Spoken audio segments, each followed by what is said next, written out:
upstairs. Joe and Oral, take it away. See you after the game. All right, John, and they'll try to do it behind Clayton Kershaw, who has been excellent since returning from the injured list. Dodgers and Diamondbacks 8 times in an 11-day span, 5 times in 4 days this week, with a doubleheader coming tomorrow.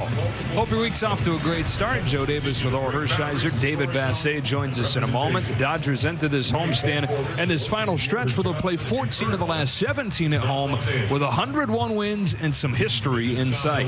Yeah, history in sight. They've clinched early, but they're not taking their foot off the gas. And this team is functioning on all cylinders. If it's offense, if it's defense, if it's pitching, and they've had some really good pitching lately. They have owned these Diamondbacks through the years, and especially in this ballpark where they've not seen Arizona since midsummer, but they've been extra dominant. Yeah, the Dodgers against the Arizona Diamondbacks, you're talking about a team that's goal is to win a world championship.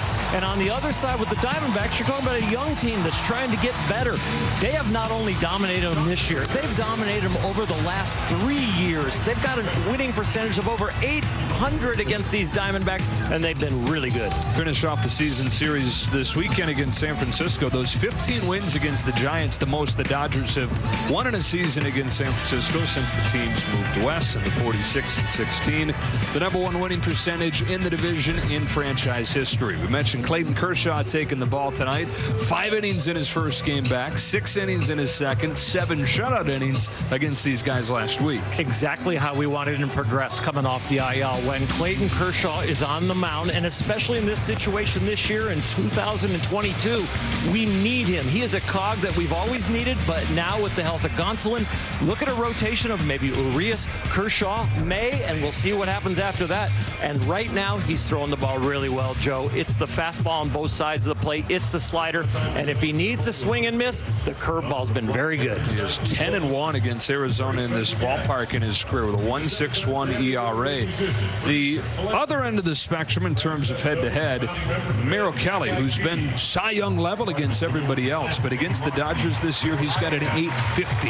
You know, the Dodgers do not chase. He likes to work the edges. He's got a lot of walks against the Dodgers. If they don't chase again and they pick on that cut fastball that he really loves this year, I think the Dodgers will get to him again. 5-game series coming up between these teams. Settle in. The Dodgers and the Diamondbacks opening this series. 14 of the last 17 coming here at home. First pitch of this one coming up on Sportsnet LA.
In the box. Spicy chicken strips are back at Jack in the Box for a limited time, starting at just $5.49. And by the SoCal BMW Centers. BMW, the ultimate driving machine. Dodgers and Diamondbacks ready to go on a very comfortable Monday night here in Los Angeles. Before first pitch, down to David Vassegh. Guys, it is Kershaw Day, and Clayton has set the example for his teammates the last 15 years on and off the field. And before tonight's game, Justin Turner was nominated as the Dodgers Roberto Clemente Award nominee. He received the award from Dave Roberts. His wife Courtney was there honoring what they have done with the Justin Turner Foundation. And if you want to vote for Justin, go to MLB.com/Clemente21. And Justin told me before the ceremony it means a lot to him. It meant a lot on Roberto Clemente Day to be able to wear jersey 21 with that patch. He took it home and certainly has meant a lot to this Dodger community. All right, Dave, and yeah, just one winner, one MLB winner, representative from every team, and you can only win that award once. It'd be great to have Justin Turner take that home. As Clayton Kershaw takes the ball here at Dodger Stadium and tries to keep on rolling. He's dominated Arizona in this ballpark, especially in his career. In fact, the last time the Diamondbacks won a game that Clayton Kershaw started at Dodger Stadium was 9 years ago. The U.S. Bank lineup that'll try and get it done for Arizona tonight looks like this, with a lot of young guys getting opportunities, including Stone Garrett, who's at the top to lead things off, and then Ketel Marte, the second baseman. And left field is Jake McCarthy. Christian Walker has had Kershaw's number throughout his career. The first baseman bats cleanup. At third base, Emmanuel Rivera. Then Carson Kelly catches. Jordan Luplo's in right. Dalton Varsho having a nice season. He's in center field. And Gerardo Perdomo is Torey Lovullo's shortstop and 9-hitter. 7 scoreless innings for Clayton Kershaw his last time, and in his 3 games off of the injured list total, the ERA is 1.50. About 98% of the time, you're going to see one of 3 pitches from Clayton Kershaw. That is the slider, which has pretty much become the foundational pitch. At his last start against Arizona, the fastball took the majority of the tosses. And, of course, the curveball, that's the Uncle Charlie that gets the swing and miss. But the thing that has really improved this year is the fastball location, and that has been outstanding. Inside to righties, but he's also using the outer half of the plate. Last 2 starts for Kershaw, the highest usage of his fastball all year. Garrett climbs in, off we go with a fastball that's popped up, backing out of play. And strike 1. So Kershaw missed a month in the first half with the inflammation in his SI joint. Had to look it up. It's where the hips and the spine connect. And then missed a month with a back issue in August, and at that point you didn't know. He's dealt with things like this before. You didn't know how long it would take. Feathers in a curveball, and it's 0-2. And then once he does come back, you don't know what it's going to look like. So far, though, so good. The arrow pointing in the right direction. With October coming, Kershaw looking like one of the sure things at this point. Pop up off the end of the bat in short right field, Gavin Lux for the first out of the night. If Kershaw and the Dodgers get 10 Ks, everybody gets a free Jumbo Jack tomorrow with the purchase of a large drink. One of the encouraging things for Clayton and the staff when he went on the second IL was it was something that they had managed before, and they really knew how to attack it. So now that he's back and feeling good, they feel really good that this could continue all the way through October, and that's going to be very important. Ketel Marte, who has homered 3 times against Kershaw, comes out hacking, as we pretty much see every 5th day. Every team do against Clayton Kershaw. Well, they know he's going to attack. First pitch strikes is one of his fortes. He has never backed down from that philosophy throughout his whole career.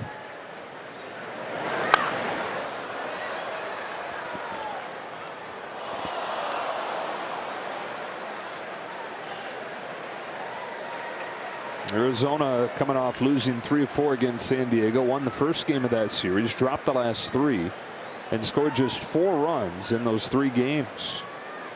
68 and 78 overall. Dodgers coming off a 7-2 trip.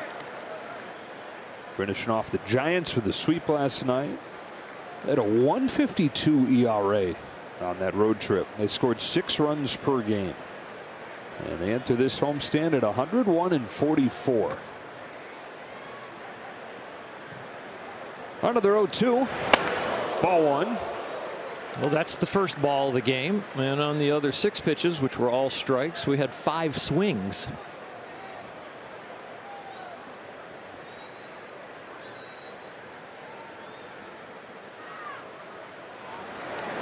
After buzzing him up and in, gets him on the outside corner, getting the call from Adam Beck. And Cattell's got to be thinking, Adam, if you're going to give him that, why am I even going to come up here? There's 2 lanes to that turn lane right there on that corner. That was the wide lane. Especially after you bust him up and in the pitch before. Oh, it's got to feel like it was a foot away. Joey Votto told Andy McCullough, Andy just did a great article on Clayton Kershaw. He said, he's an at-bat where you're almost never going to get hit by a pitch, but you feel scared. Swing and a miss from Jake McCarthy. And that's coming from a left-handed hitter. Think about the righties who get pounded in and in and in, and you can't tell if it's a fastball or if it's a slider until the last moment. And by then, it's usually too late.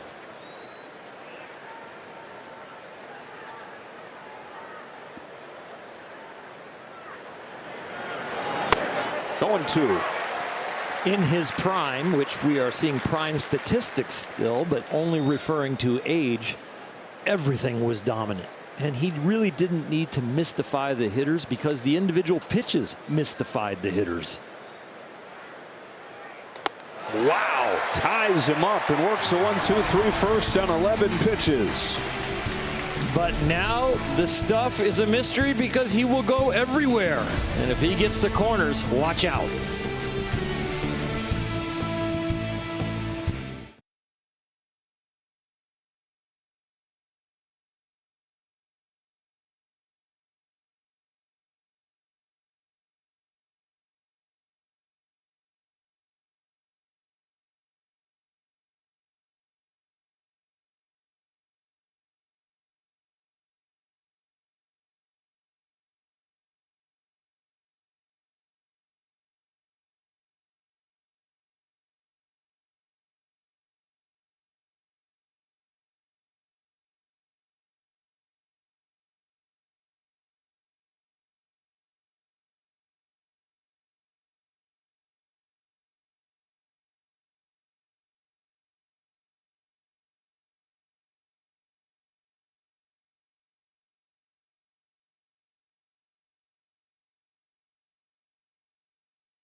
In the first inning, that means October's getting close. Mookie Betts leads off, then Trey Turner and Freddie Freeman, with Will Smith out of the cleanup spot catching. At third base, Max Muncy. Joey Gallo's in left field. He went deep against tonight's starter Merrill Kelly last week. Evan Lux starts in second base, hits 7th with Chris Taylor DHing, and Cody Bellinger in center field. Merrill Kelly against the rest of the league is 12-2 with a .238. Against the Dodgers, he's 0-4 with an .850. Merrill Kelly has been outstanding, except against the Dodgers, like you mentioned, Joe. And it really is the fact that the Dodgers hit the hard stuff, and he wants to throw his four-seamer and his cutter an awful lot. The sinker is in there too. But if he's going to go with that, he better get it near the edges where he's had good success. But these Dodgers don't chase. Yeah, and he saw that last time. He walked a season-high 5. That was last Tuesday, going head-to-head with Clayton Kershaw. Gave up 3 runs over 5 innings in that game. And the fact that he went just 5 noteworthy because he has been an innings eater for him, routinely going 7 full. And the Dodgers chewed him up and spit him out. He had walked just 2 in his previous 3 games before that 5-walk performance last week. Mookie Betts starts things against him. He's hit 3 home runs against Merrill Kelly in their previous matchups. He's hit 34 home runs this year, career high.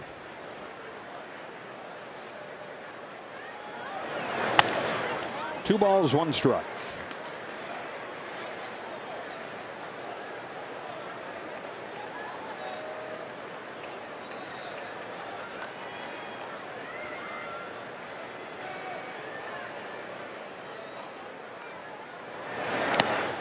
Betts went 2 for 4 last night, knocked in the go-ahead run in the 10th inning, and we were talking about this during the pregame show, but a team that I think everybody knew from the start of the year was the most talented. That doesn't always mean you're going to win the most games. What's been so remarkable is how steady they've been with the division wrapped up.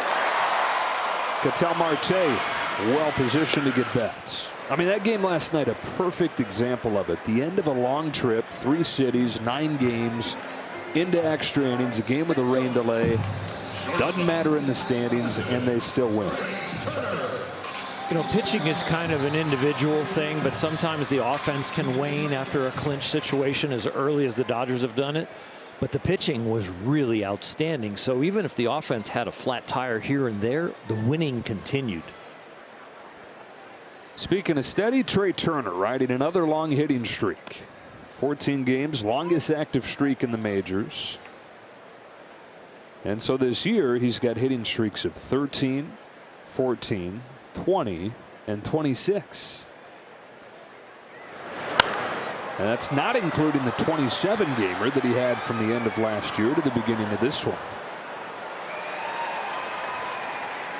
And when you watch him play and he gets in one of the streaks, you don't go, oh, he's on a roll, he's hot. He's not a hot and cold player.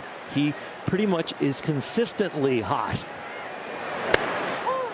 Take strike 3, 2 gone.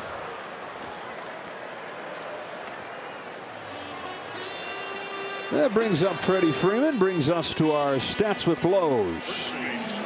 MVP candidate in his first season with the Dodgers, leading the majors, hitting .331.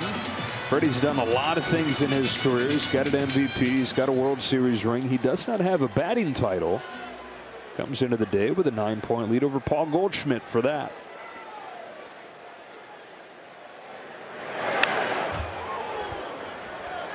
MLB leader in hits, MLB leader in batting average, MLB leader in doubles. He's pretty special.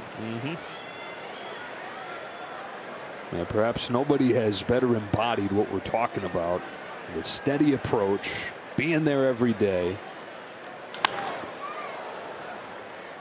And that is filtered down through the clubhouse. Well, the starters for the Dodgers have done really well as far as on the mound. And then when you go to the top of the lineup, the starting portion of the lineup has been amazing and consistent. And that sets the tone.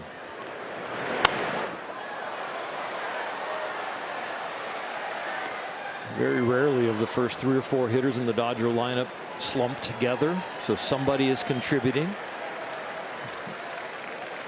And you go Mookie to Trey to Freddie and then to Will now. And then you sprinkle in Justin Turner, who's been amazing since the middle of the year. And now Max Muncy has found his legs. This lineup and supporting the pitching staff is the juggernaut that was on paper at the beginning of the year.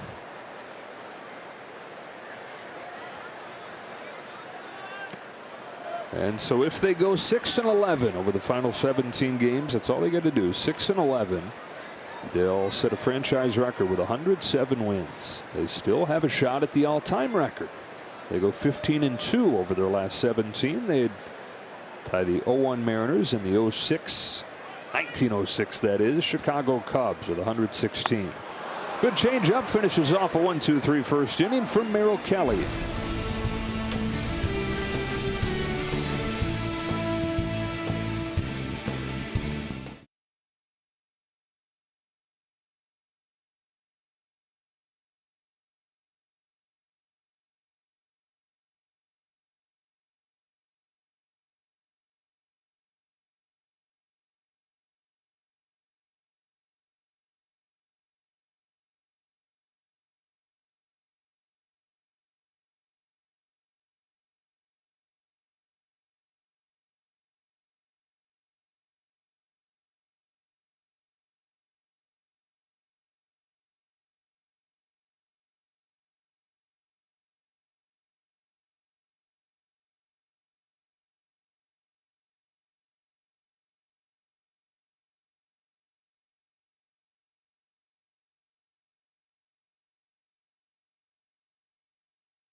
Talking about #1 in the majors in ERA, #1 holding opponents to a 208 average.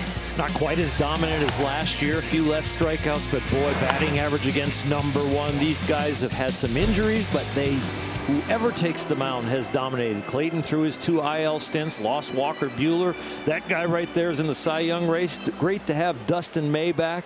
Tony Gonsolin hopefully will be back. And Heaney had some tough times on the IL, but you know what? Whoever got the ball continued to do the job. Christian Walker to lead off this second. Longtime Kershaw nemesis, 4 home runs against Clayton, is tied for the most with any active player. And you know Kershaw knows that, and if you needed proof, go back to last week's matchup when he threw the single hardest pitch of the year, 93.3 for a guy who averages about 90 with a fastball. As he struck out Walker twice. Here's a soft bounce that Max Muncy grabs and flips across the diamond to get him. A little flick of the wrist. It does get personal when you know a guy owned you or has been a thorn in your side. As for Clayton, and it feels real good when you get him out the first time. He's gotten him out all 4 times that he's faced him this year. 4 up, 4 down for Arizona. Here comes Emmanuel Rivera.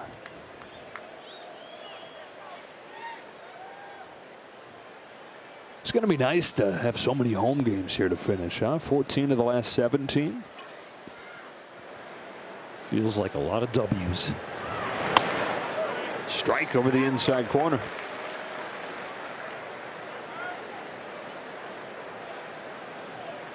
A lot of home games, a lot of division games. 46-16 this year against the division. Curve gets a swing and a miss. You know, a lot of times when you lose a little arm speed as you get older and deeper into your career with so many pitches under your belt, your breaking stuff isn't as sharp. But he has done a great job keeping the slider sharp and that curveball. A little bit of everything here. Slider's taken low. That is as comfortable and loose of a smile as you'll ever see this early in a game from Kershaw. That on the curveball that he threw. He's in a good place. Got him with a high fastball. It's obvious when you see the results he's in a good place, but when you talk to him and you're around him, you feel it too. When you're confident in your body and your arm, he can definitely be confident in his ability. He knows how to get people out, and he's adjusted throughout his career, and he is really, really good right now. Knocked off over a point on his ERA from last year to this year. It's the lowest ERA he's had in 5 years.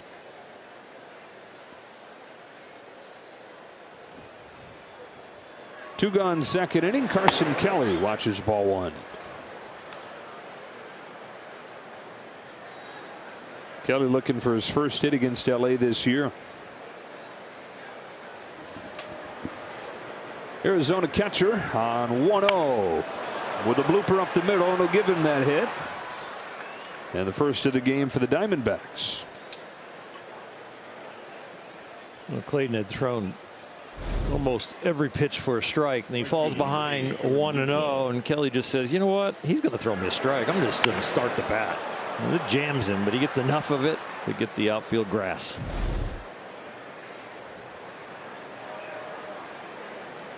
Diamondbacks had just 2 hits over his 7 scoreless innings last week.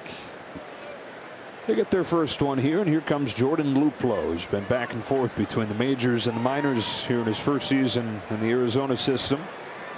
Pretty much all his playing time comes against lefties.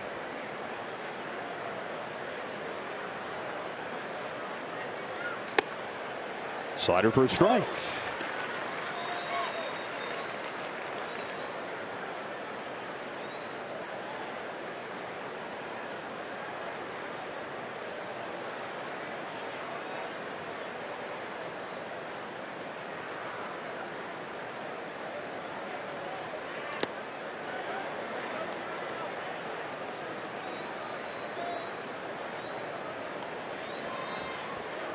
Clayton wanting to stay efficient in this game, get deeper and build his endurance.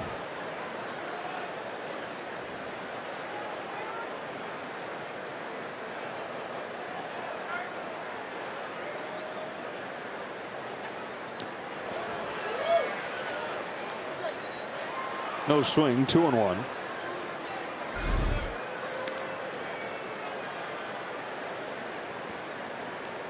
Yeah, on the first 3 starts back, pitch count 74, 86, 82.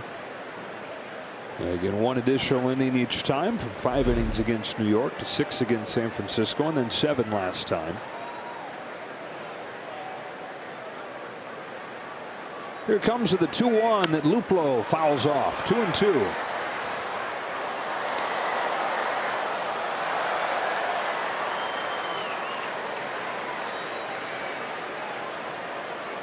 Working from behind the pitch before. One thing that Clayton has done really well this year is continue to get outs even when he's been behind in the count.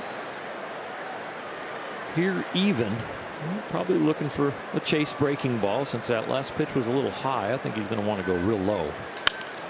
Punches it the other way. Base hit for Luplow. Back-to-back 2-out hits for the Diamondbacks, and they're at first and second.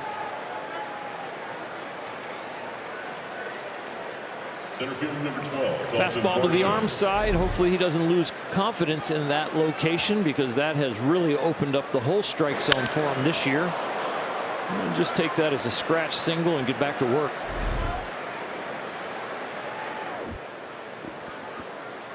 That brings up one of the 2 left-handed hitters in the Arizona lineup tonight, Dalton Varsho, who's having a nice season. 25 home runs overall, 7 in the month of September.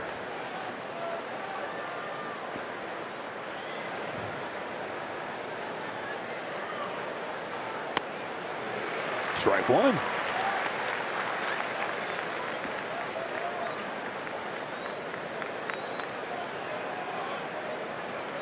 Just record your voice saying strike 1 when it's a Clayton game. Right. Push the button. Well, that was easy.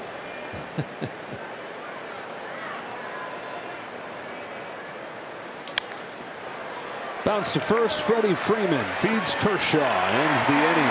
Arizona gets its first 2 hits of the night, but nothing to show for it.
De los Dodgers, presented by Hornitos, and purchase a special ticket pack to receive an exclusive bobblehead, or buy a ticket for each game of the doubleheader and receive both bobbleheads. For tickets, visit Dodgers.com/ticketpacks. Michael Grove is going to go in the first game for the Dodgers tomorrow. Tyler Anderson in game 2. Zach Davies and Trey Jameson countering for the Diamondbacks. You want to see both. Now, the first one is a 12-10 start, so don't think about a 1-10 start. 12-10 and 7-10, Joe? You're telling yourself that as much as you are the folks at home? Exactly. Yeah. You know it. Middle part of the order for the Dodgers against Merrill Kelly. Strike 1 to Will Smith.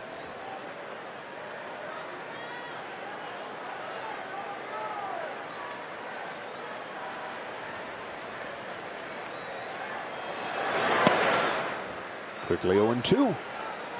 This is the, I mean, they've been gone for a couple weeks, but this is the first night where it suddenly feels like it's getting late in the year here, doesn't it?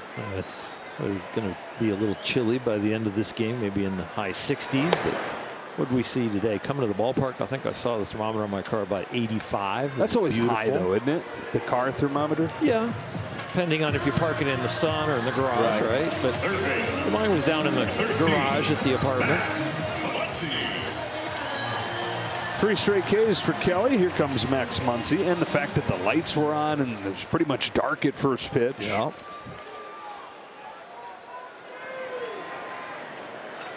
And so for a guy like Max Muncy, it's a good thing that he's feeling so good. His most important games lie just ahead. He said as good as he feels, he refuses to say anything close to like, okay, I've got it. Because he says that is not how he gets his best work in. That's down the line foul. Says he's at his best when he continues to feel like he's got to grind. He said it's a lot better to force yourself to feel like you got to grind than to actually have to grind like he did for the first 4 months of the year. A lot more fun right now. Pain is a really good motivator when it comes to sports. And yeah, it is a lot easier to motivate yourself to work when you're feeling a little pain. Run towards success, run away from pain. Run in the same direction.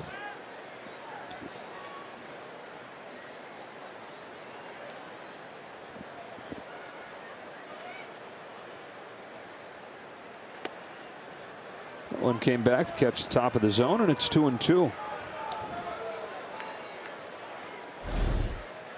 Strike zone's a little large. This one's probably a strike, maybe a little high, but Kelly's used to striking out some Dodgers. Matched the season high in his last game against him. And he's got 4 in a row here. Variety of pitches. He's throwing the cutter and the 2-seamer, curveball right there. Mainly a 5-pitch guy, but he loves to work the edges of the plate. This one is using the break on it, being so sharp, but right down the middle. With 2 gone in a scoreless second inning, here's Joey Gallo. The long home run against Merrill Kelly last week.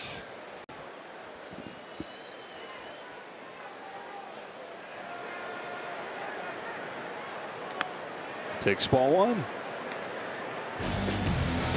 It's a bomb, and when Joey gets a barrel on it, it does go a long way, and that is a long way even in Arizona.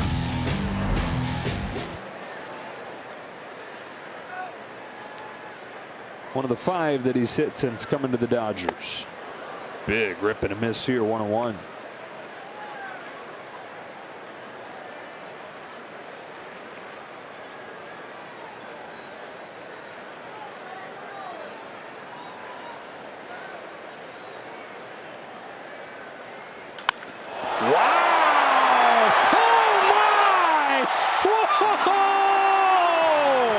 Joey Gallo, way gone.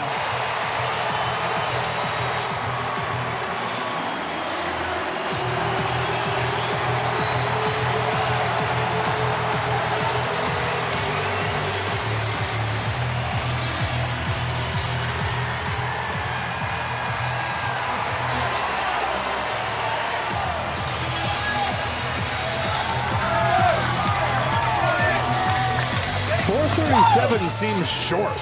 It sure does. The sound alone, you knew it was way gone, and it was hard to see where the ball was even going to land. Yeah, you need more for right now.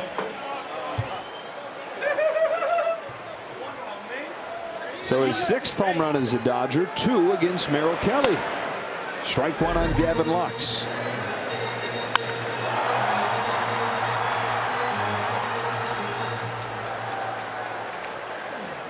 Wow. Bounced up and hit the ribbon board. Tops back to the mound. Kelly waits for it to bounce up, and it never does. So a 437-foot home run, and then a 35-foot single. From a driver to a lob wedge. This one stops on a dime.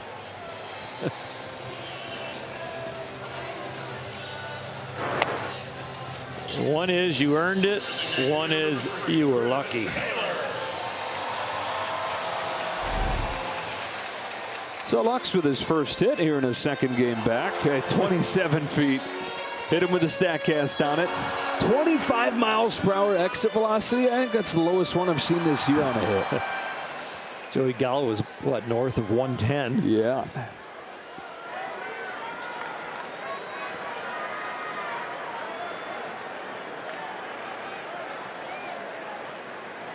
Two gone. Chris Taylor swings through a fastball. Joey Gallo's been with the team for a little more than a month, and he has 3 of the 12 longest home runs of the year for the Dodgers. He's a folk hitter hero already. So is he.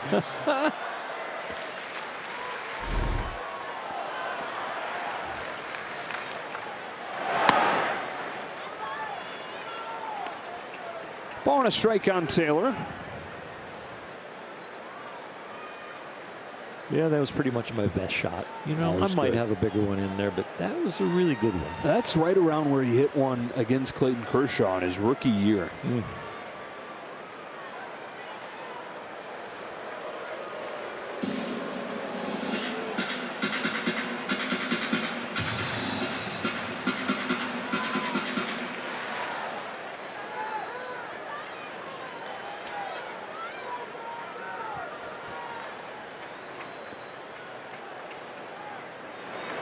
Kelly comes home with a 1-1. Chris Taylor can't lay off, and it's 1-2. Now, Taylor's shown some signs over the last week or two of coming out of it, but this weekend, 1 for 8, 6 Ks.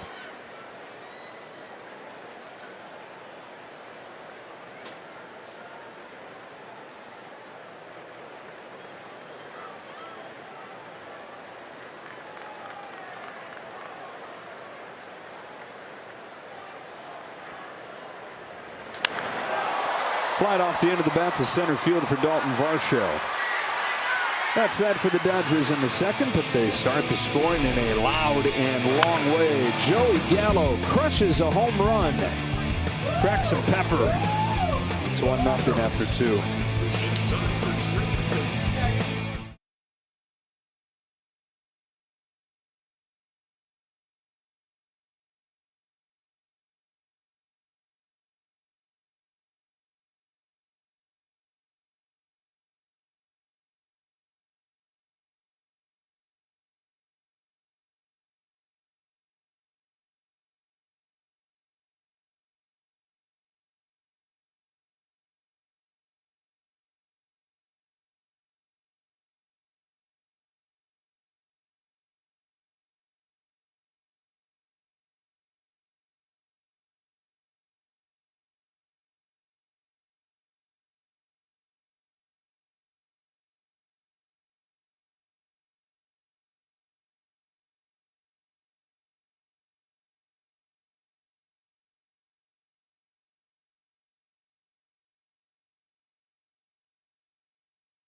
Joey Gallo with no regard for that ball's life or feelings.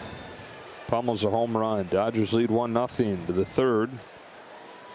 9-1-2 coming up for Arizona. Geraldo Perdomo leads off against Clayton Kershaw. He's given up 2 singles through 2 scoreless. And that is 9 scoreless against this lineup over the last week.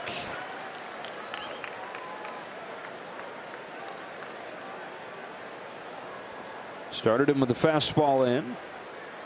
And our curveball up.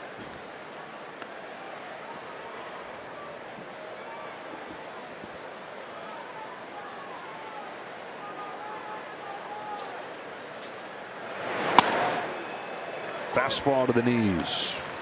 It's amazing how many of his pitches are on one of the white lines on our screen. Precision pitching. It curves low. That's the way Max Scherzer described it in that Andy McCullough piece we were talking about. Precision pitching. And Scherzer said he doesn't need velo. He doesn't need anything because he's got his precision. His 2-2 to Perdomo is fouled off. And we go down to David Vassegh. Joe, also in that story by Andy McCullough of The Athletic, he quoted Ross Stripling as saying Kershaw hates it when you call his slider that just stays on the same plane as the right-handed hitters as a cutter. Well, a couple of years back, I made that mistake after a game one night, and I did that because right-handed hitters told me it's cutter action. And Rich Hill and Ross Stripling warned me Kershaw was looking for me in the clubhouse. He gets a strikeout. Yeah, but at the end of the story, did he find you? He found me on the field and shouted as he was walking towards the outfield to throw, Dave, if you ever call my slider a cutter again, you finish the sentence. And have you? I just point out that right-handed hitters say his slider has cutter action these days when it's not going to the back foot. And for Clayton, and with any pitcher, it's a mental thing, right? He didn't want to think of it as a cutter because when he does, it doesn't move the way that he wants it to. That's a curveball any way you slice it. And it's strike one on Stone Garrett. It is a psychological battle that you are trying to get your body and your hand in a position that makes the pitch perfect for you. And if your mental image and the verbal description in your mind is the one that's making it come out of your body consistently, that's what you stick with. A lot of pitchers, when they see the sign curveball, they can't fire their lower half and create the same power as when they see the sign fastball. So they have to think fastball throughout the curveball delivery, and then at the very end think curve right at the end. Got him. Back-to-back Ks and 5 total. It's like watching Sandy Koufax on the mound, and when Sandy was teaching me his curveball grip, Sandy would say the curveball is not a rest pitch, because your whole life you're taught curveball off speed, curveball slower, curveball spin, so you don't really fire all the muscles to create power. And when he was teaching me the curveball grip and the curveball of his, he said it's not a rest pitch.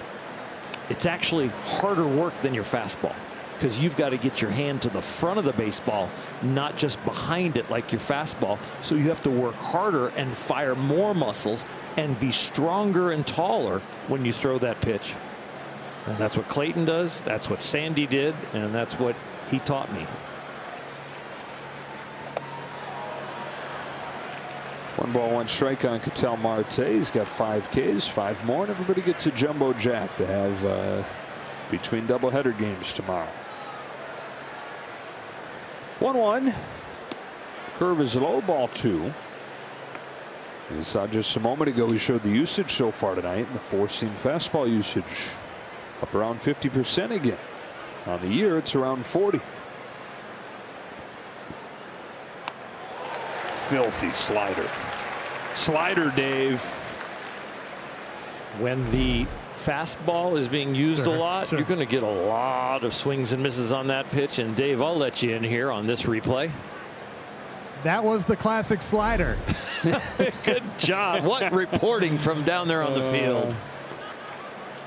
Field analyst David Vassegh. Strikeout from Kershaw. Strikes out the side in the 3rd.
Dodger Baseball on Sportsnet LA is brought to you by Nissan. At Nissan, we make cars that thrill. Experience the thrill for yourself today and shop NissanUSA.com.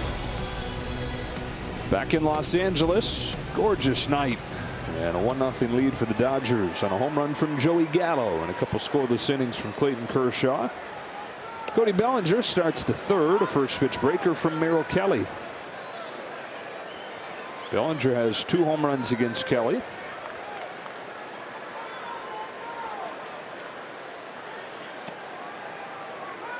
One ball, one strike.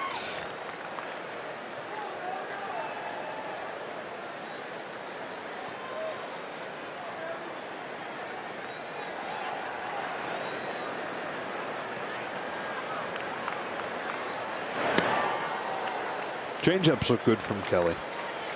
He's using everything. The fastball with the 2-seamer 93 action, and then he's got the little cutter, and then yeah, changing speeds with the curveball and this changeup.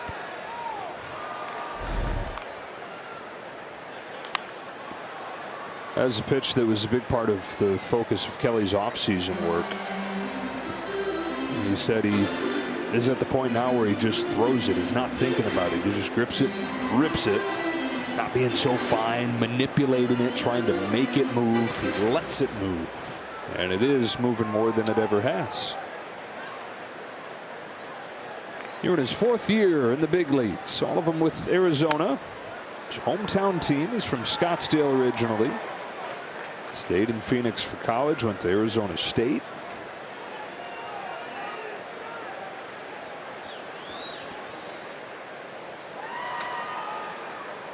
Here's his 2-2 pitch. Full count.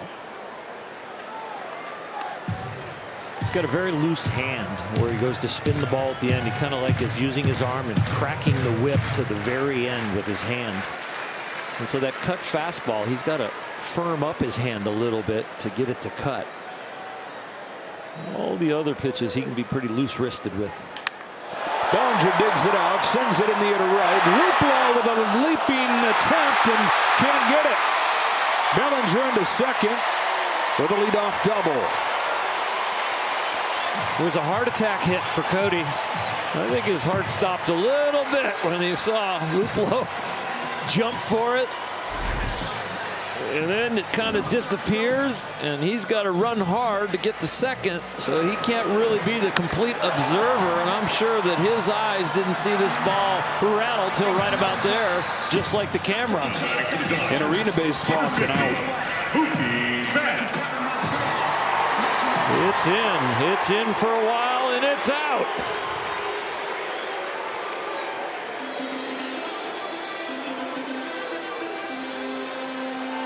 For Kelly was, oh no, yes, oh no. And Bellinger at second, back to the top of the order, Mookie Betts, who hit it hard his first time, but Ketel Marte was positioned up the middle to take it. With Cody at second base, he can make the glance up to the scoreboard to make sure there's no E in the column for the Diamondbacks. Good the hit up there. Yeah, he's clear. When you're on first, you got to kind of look over your shoulder, so you kind of got to pretend like you're checking for the outfielders where they're playing. Right. Stretching out your T-spine. Yeah. Making sure your SI joint's good. That's right. Yeah. Do you know what an SI joint was before Kershaw hurt his? I kind of knew where it was because we had to get it worked on every once in a while when you're playing. But no, I would have never told you exactly what it does. Hips and spine, huh? Yeah. The hip bone's connected to the SI joint. Stick with your day job. Yeah, thanks. Okay.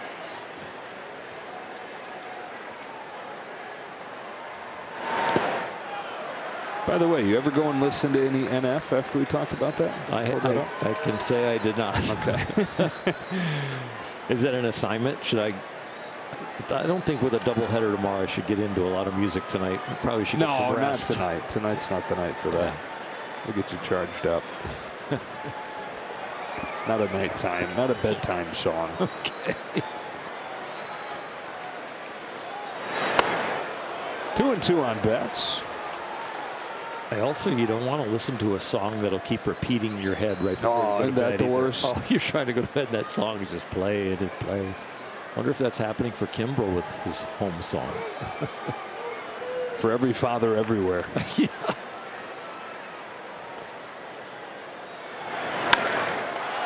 Kelly will throw to second. They get Bellinger, throw to first in time, and they turn 2. I don't know at second. The tag was up around the thigh or the knee, and the foot was trying to sneak in back to the bag. Bob Guerin on the horn. They'll take a look, just like we will right here. Cody thinks safe, but every runner does, and the Dodgers are going to say play on. Yep, we got him. Number 6, Trey Turner. A very odd double play. 1-4-3. I guess. But with a runner at second to begin the play. Yeah. So they're empty for Trey Turner, who struck out looking his first time. Another attempt to extend his hitting streak to 15 games.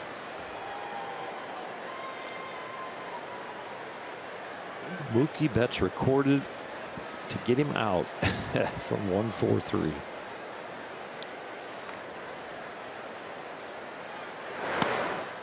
Betts line tonight on my scorecard 4M3 and 1-4-M3. M for middle. Yep. 2-0. Pulled over third, base hit Trey Turner. Hitting streak 15 games, longest in the majors.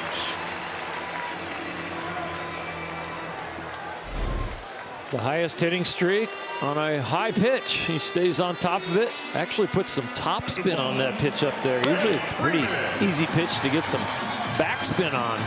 He tomahawked that out there.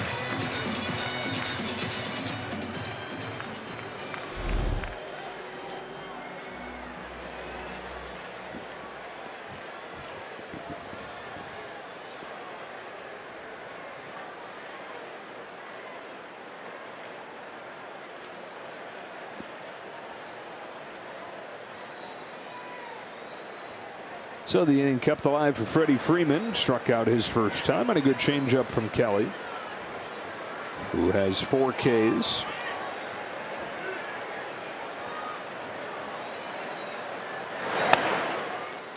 And there with the fastball. Freeman hit .388 in August. He's hitting .382 in September.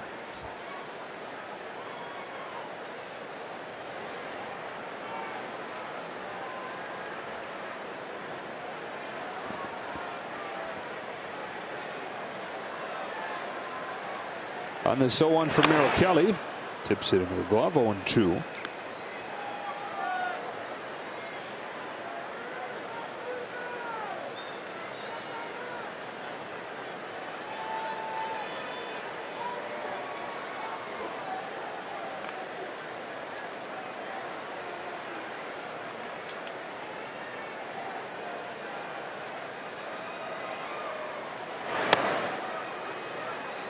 Dave Roberts has been trying to give him more off days. He has continued to say,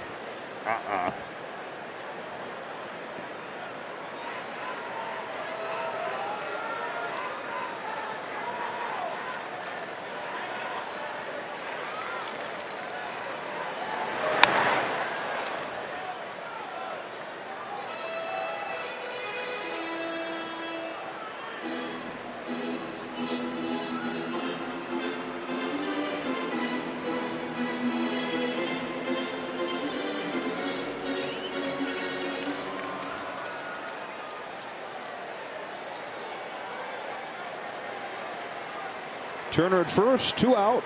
Another 1-2 pitch from Merrill Kelly is cranked on a line to right. Luplo's there for this one, and that's the inning.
Top of the 4th inning. Earlier tonight, the Dodgers honored Tommy Davis on Black Heritage Night, and Tommy Davis, one of the great all-time Dodgers.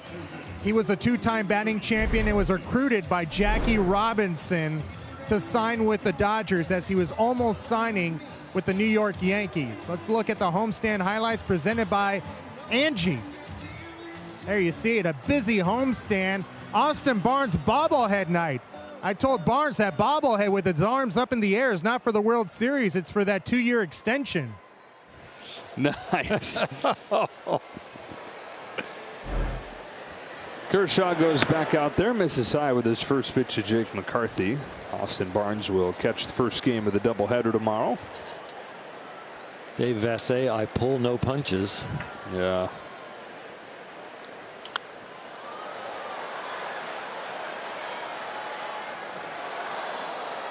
Dave, didn't you earlier this year you go up to, is it Trey Turner you went up to, and I just wanted to ask you one question. You made sure Barnes is close by. Am I onto something here?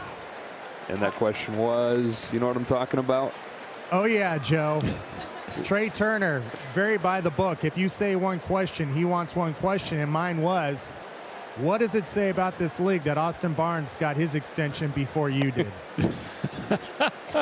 and Jake Lamb was sitting right next to Trey Turner, and they knew I had both of them because they were so adamant about me asking just one question. What a troll, Dave. I took my life in my own hands. It's a roll of the dice right there, Oral. You are amazing, and you get away with all of it because everybody just loves you and your spirit. Easy. Easy. Strikeout of Jake McCarthy. 7 for Kershaw, including against the top 3 in the order. 5 in the 6 times he's faced him. Clayton's the story, but Dave Vassay was the story in Milwaukee, you know. And you know, they still play his audio from coming down that slide when he broke every bone in his body, it seemed like. They play the audio right before a health commercial now on the radio. Holy crap! Holy crap! Christian Walker.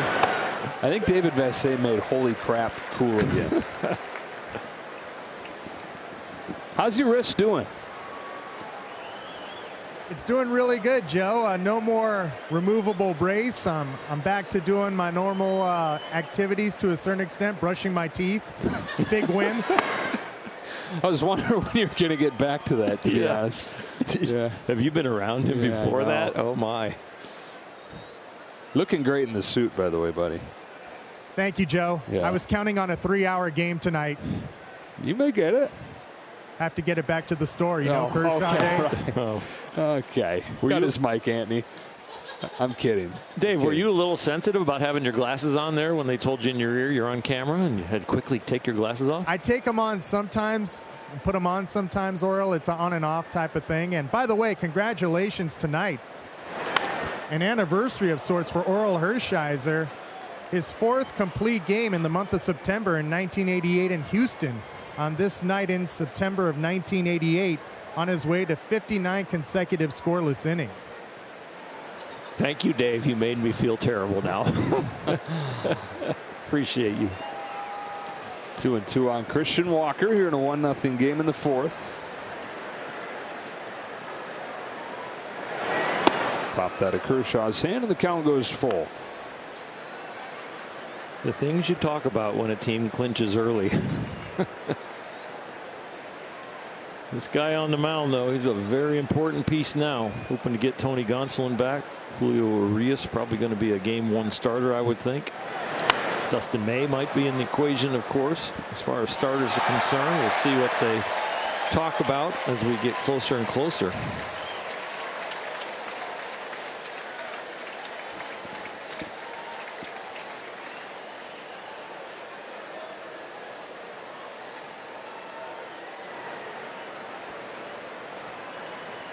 Kershaw downhill with another 3-2. Walker with another ground ball foul.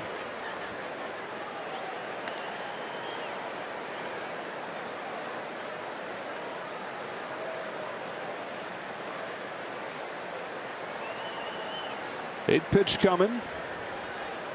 So a guy having a career year in Walker.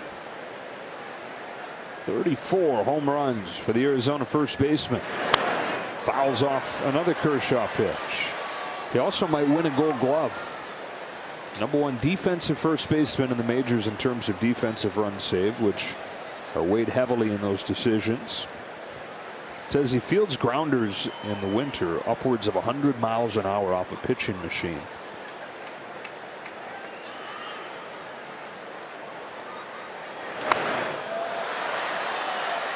Goes to South Carolina, where he played his college ball, and he goes out there, works on that every day. He's always been good defensively, but he's taken it to another level the last couple of years. He also will set the machine to pitch knuckleballs to work on just fielding tough spin. That's where you set the wheels almost where they are the same speed, so the ball just comes out whatever way it goes into the machine, it comes out that way. Yeah, and that ball, it would be hard to field. So we talk about that sometimes when there's a line drive right at somebody, and the bat and the ball from being thrown all of a sudden match up and spin, and the knuckles at the fielders. It's quite the marathon here. It's going to be the 12th.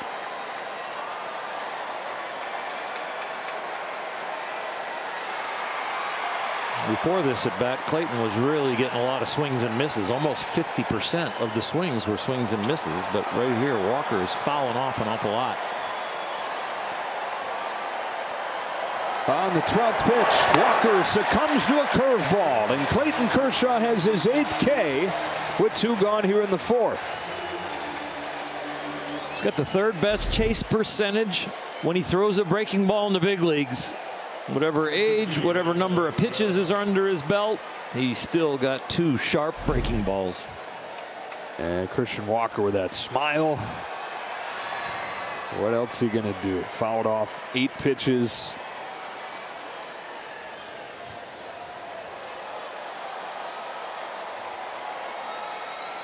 That is 5 consecutive strikeouts for Kershaw. Now Manuel Rivera struck out his first time.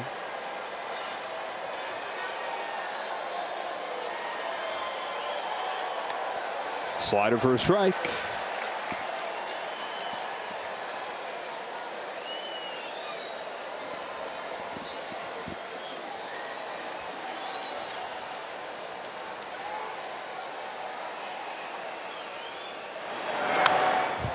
Oh, and 2.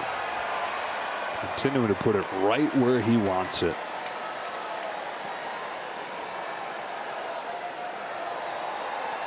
He does change the break on that slider. The first one of this at bat had that cutter-like action where it was a little firmer, a little shorter, but might go to one that has a little more depth right here. Curveball lofted to left center field. Rivera does something that nobody else has been doing, and that is put it in play, but harmlessly. 1, 2, 3, 4.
September 30th for the Elton John bobblehead night. The first 40,000 fans in attendance will receive the bobblehead featuring Elton John in his iconic sequined uniform. For tickets, visit Dodgers.com/Elton John or scan the QR code on your screen.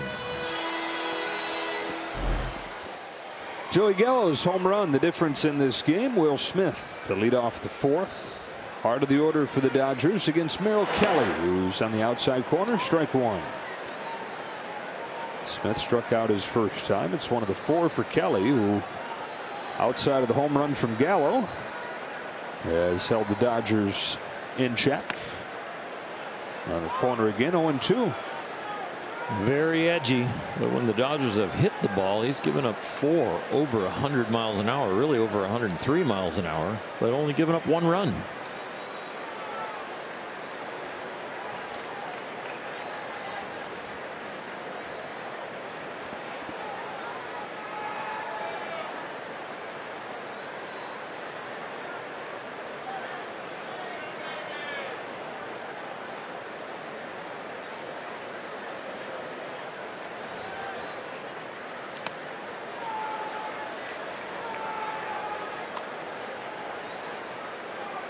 Kelly trying to work Will Smith away. A lot of these Dodger right-handed hitters have been very good against heaters, and especially middle-in heaters, trying to keep it away from him.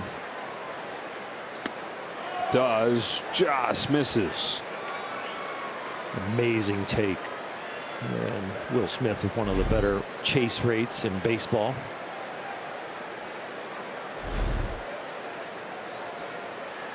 So waits on this 2-2, backs up, and he sends it in the air to center field for Varsho. And the first out of the fourth.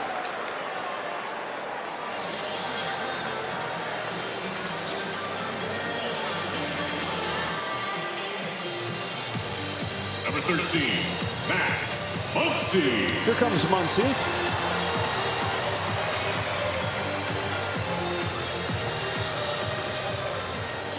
Well, with this division race in the West is signed, sealed, and delivered, has been for a while. Kind of the same thing in the Central. Cardinals have pulled away there. National League East is the place to be if you're looking for a really fun finish, coming between the Braves and the Mets. Tonight, the Mets won their 5th in a row. The Braves won their 4th in a row. They've been separated by no more than a game and a half over the last 2.5 weeks. Tonight, Max Scherzer came off of the injured list for the Mets and threw 6 perfect innings.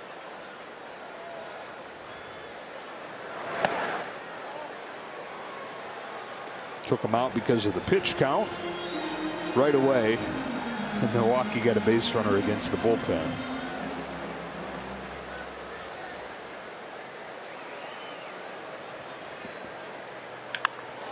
Cork towards the right field corner. That'll be extra bases for Muncy.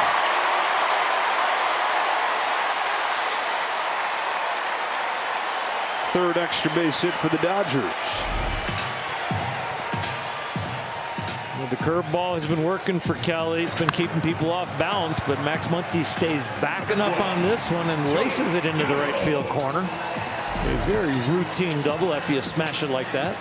Here is Joey Gallo, hit his 18th home run of the year, his 6th for the Dodgers against Kelly, counting for the game's only run. 92 miles an hour bat speed, 92 mile an hour pitch he hit, and that connection went over 110 miles an hour as far as that ball launching off the bat.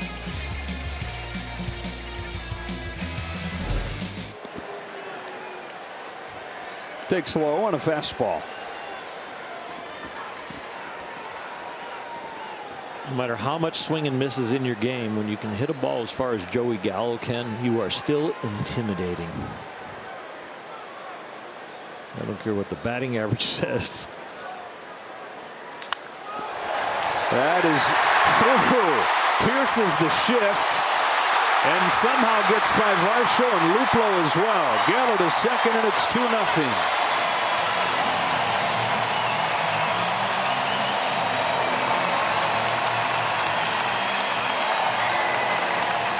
Thing had eyes. They sure did. 3 fielders on the right side. And here Joe Gallo finds a way to get a one-hop line drive through there. It wasn't his best bolt, but it was his most accurate bolt. Could be an error out there for Gallo to advance from first to second after the base hit.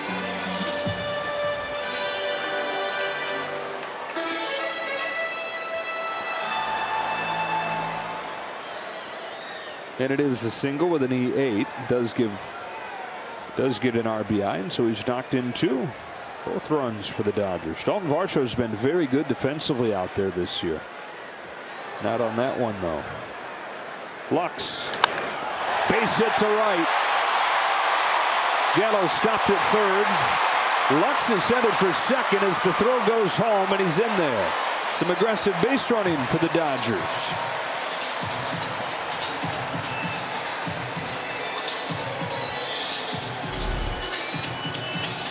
Joey can't break right away on this line drive. He's got to make sure it goes through. And then with that slight hesitation, Dino Ebel saying, you know what, only 1 out. Let's hold you up over there.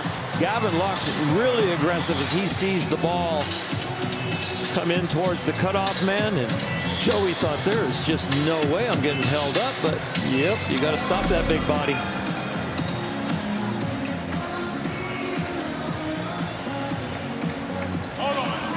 Second and third one away, and a quick word from Morongo. Legendary Billy Ocean live October 30th. Get your tickets before they sell out. Gavin Lux drills that line drive.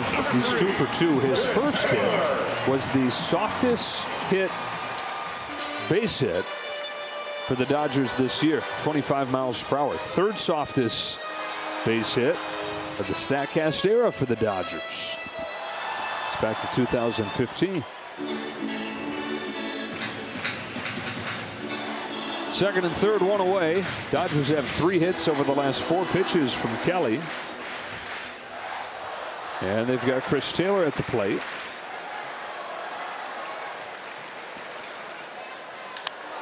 Taylor hooks a fly ball to deep left field over McCarthy off the top of the wall. Just misses a home run. Settles for a 2-run double. And the Dodgers lead 4-0.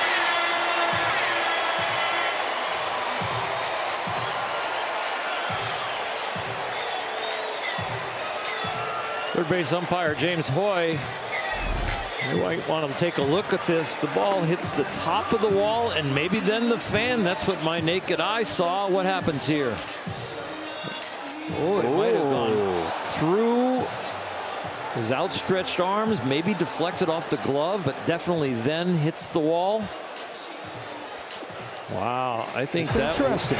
This is a crew chief review of the fan interference in left field. It bounces off the fan's chest right across the Dodgers. And that, if that was going to continue forward, it'd be a little interesting to see if there's any home field disadvantage here. Right.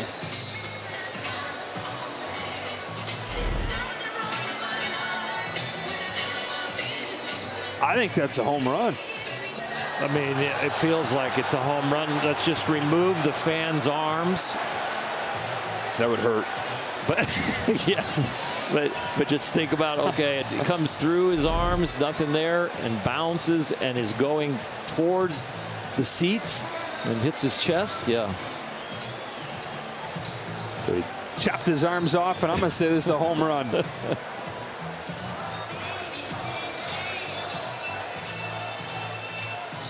Whether it's a home run or a double, it is 4 Dodger hits in the last 5 pitches. Talk about attacking early. Justin Turner's got the ruling in his mind. I'm writing it on the score sheet. Let it be written. After review, the call is overturned. Home run.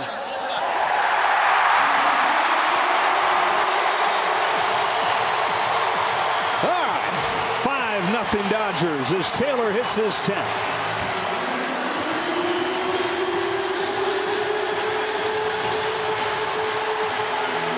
two happiest people in the building, Chris Taylor and that guy out in the first row that just got his arms chopped off. But at least he didn't cost Chris Taylor a home run. Well, it's an ambush swing with the first pitch of the count, and with some top spin, he has enough velocity to get it out of there. Possibly off the glove or the wrist, possibly then off the wall, off the chest. 4 bases. In the chest.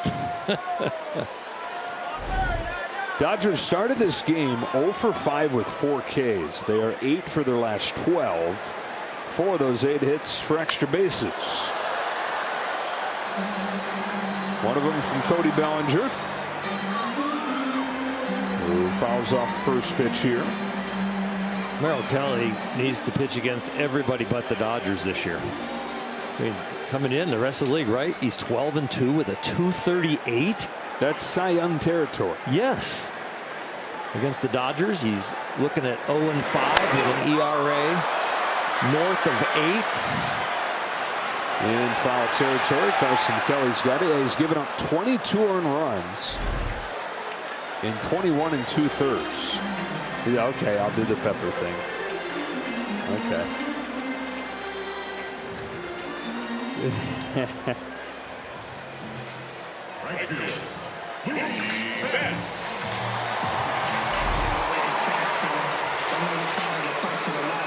The fan missing that ball instead of catching it makes it a lot easier to say home run, because if he catches that, they're going to have to project what was the angle, where was it going to hit. I think then it's a double. Ball on Betts. So good miss out there. Yeah, he did that on purpose.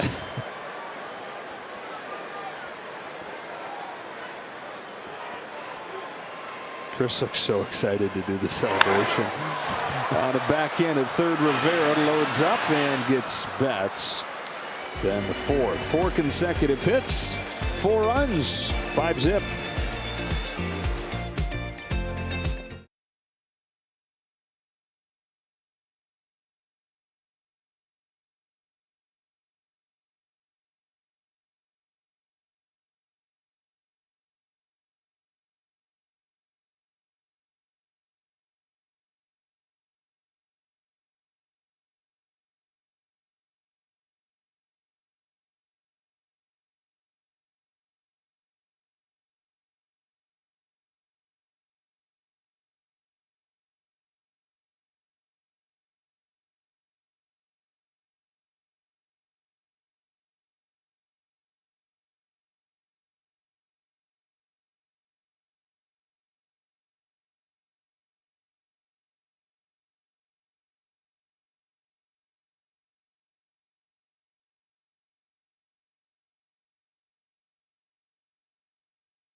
Mobile coverage cam back here at Dodger Stadium. Clayton Kershaw, 5 runs of support, and he's already got 9 Ks or 8 Ks over the first 4 innings of this game. The slider has been the swing and miss pitch tonight. He's been getting ahead, using the 4-seam fastball. We've seen the curveball to change speeds, but he has been locked in with all of it, and here they come at you. You try and hit them.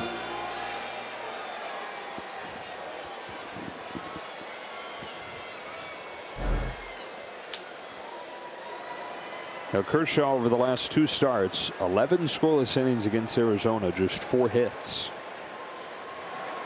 Carson Kelly takes ball 1. Carson Kelly started this season 0 for 19 and then got it going a little bit, but missed a month with an oblique injury.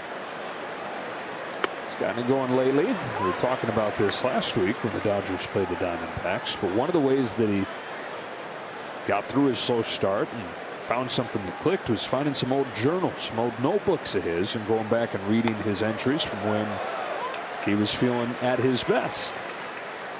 And one of the things that really hit home for him was a note that he had written down early last year. And he had written the 3 P's: pace, posture, presence. 2 balls and 2 strikes. Pace, meaning slow the game down. Posture, both in his stance and then just watching the way he's moving around, his body language. And then presence, ability to be present, not dwell on what's happened, not dwell on what's to come. This is down the line into the corner, and Carson Kelly's got himself a leadoff double.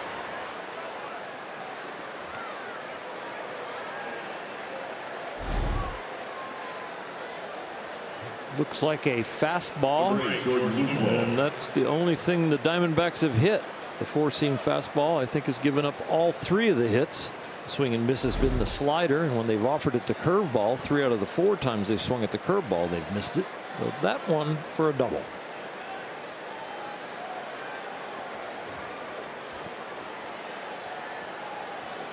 First base runner for the Diamondbacks since the back-to-back hits in the 2nd inning. And now it's Luplow.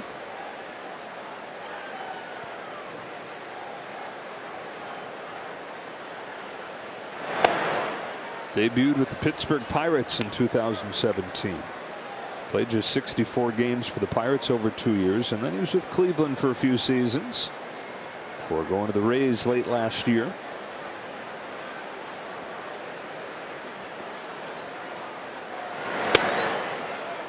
Takes a strike, and it's 1-1.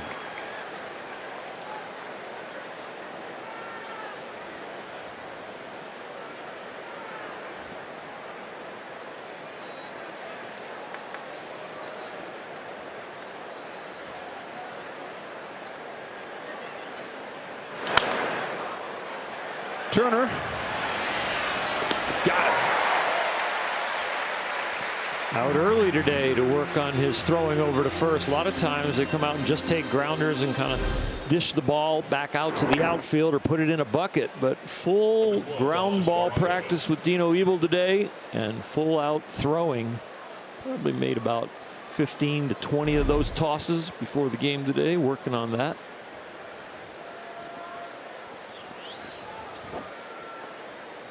He's put a lot of work in, extra work in on that arm and on the defense overall as this year's gone on. Dalton Varsho bounced out to first his first time up. Swings and misses at a Kershaw fastball. That's the other thing about this culture that Dave Roberts and the coaching staff and the front office have created, that when you come out to do your work, even though there was a mistake lately, it doesn't feel like punishment because everybody does it. They attack it right away. And it's not embarrassing. It's just like, let's brush up on stuff and let's stick with the details.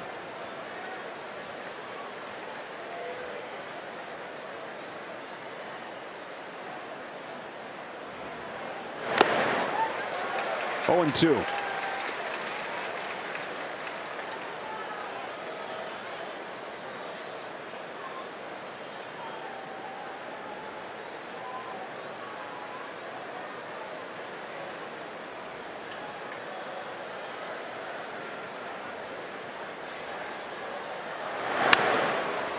Poked over third into left, base hit. They will stop Kelly at third.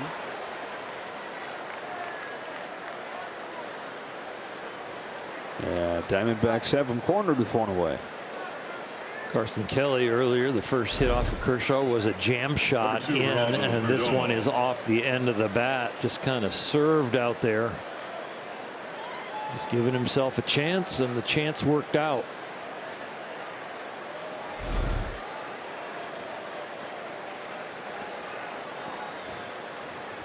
Dodgers 5, D-backs nothing. 22-year-old shortstop Geraldo Perdomo. Strike out his first time, drops him to 0 for his last 14. He's got Kelly at third and Varsho at first.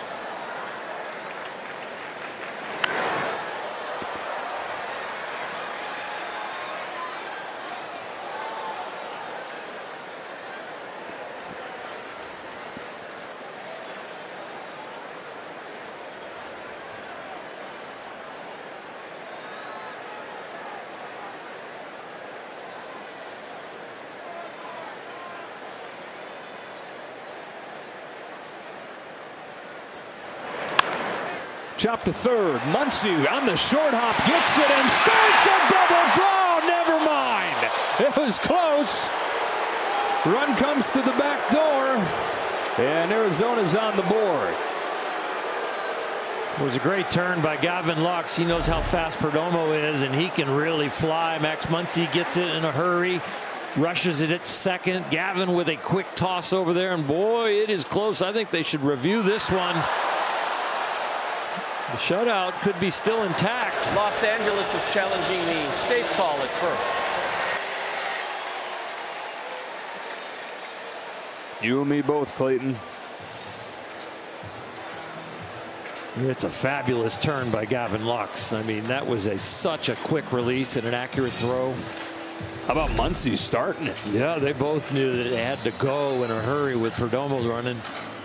And I think it hits leather of Freddie Freeman's glove before spikes hit the first base bag. I mean, it's this beauty all the way around. The short hop from Muncy, the quick turn from Lux, the stretch from Freeman. Call on the field is safe. That might be the linchpin.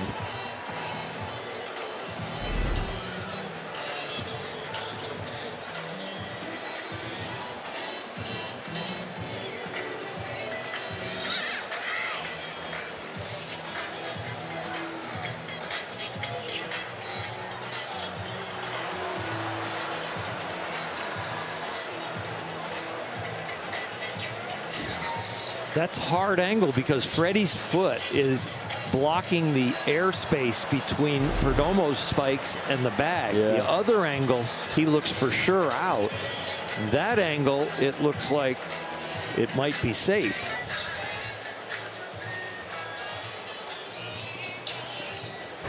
After review, the call stands. The runner is safe. Los Angeles will lose their challenge. All right, so Arizona does get on the board. Cooter's choice, but an RBI for Perdomo. Out of sheer respect for Clayton Kershaw, the Dodgers challenged that. Yes, it's close, but for your horse, you got to ask.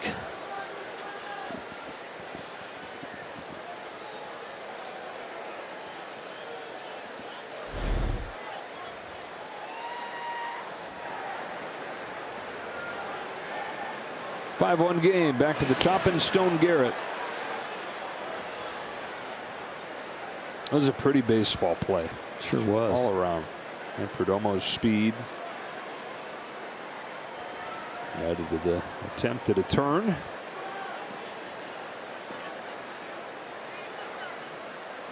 Garrett's 0 for 2, hitting leadoff for the third time in his big league career. He's played 17 major league games, and his OPS is just a touch below 1,000. 26 years old, debuted on August 17th. Hit 25 home runs in AA last year, hit 28 home runs in AAA this year.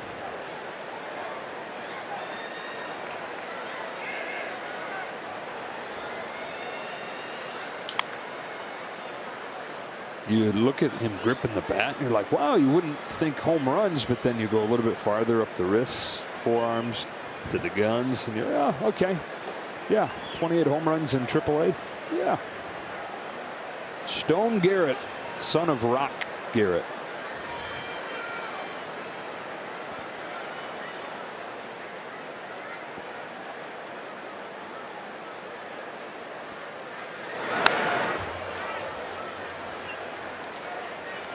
He's choked up to have some barrel accuracy, because if he can get the barrel on it, he's going to hit it hard with that swing. I mean, it's a very small sample size, but when he has hit the ball, it's over 50% hard hit.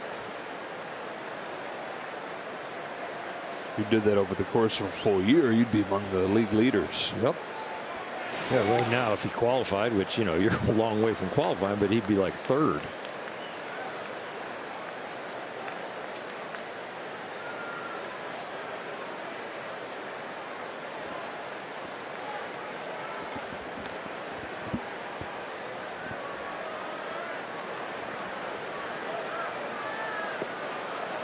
Plays off this pitch in the dirt. Count evens 2-2.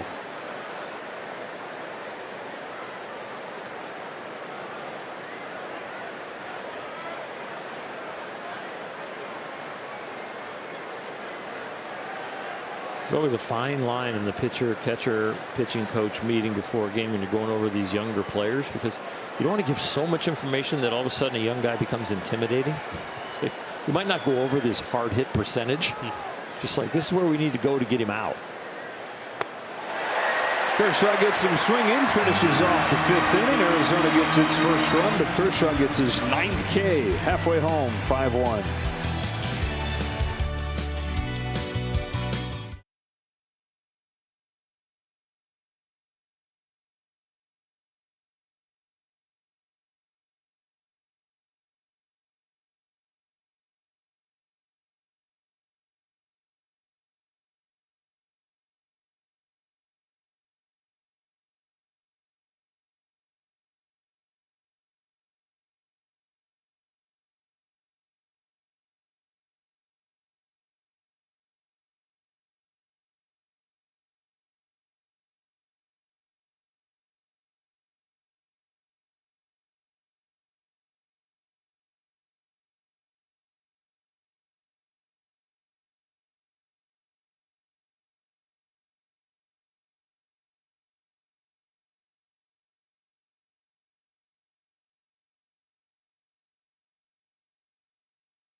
Dodger Baseball on Sportsnet LA is brought to you by your Southern California Toyota dealers. 1 in the 2nd, 4 in the 4th. Arizona getting its first run in the top of this inning.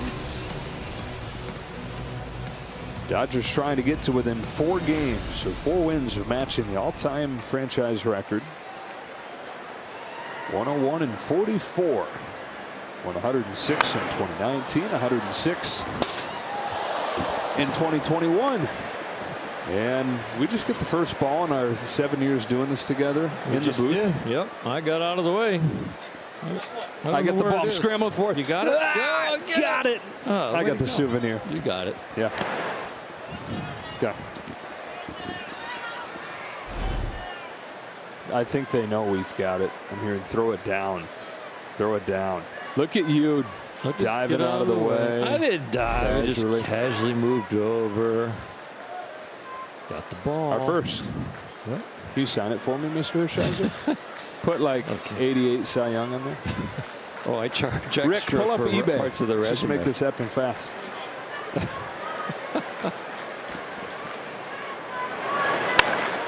Fly to center field. Stay in the yard for Varsho. You really want this as a souvenir, or can I toss it out of the booth to the fans? Yeah, go ahead. All right.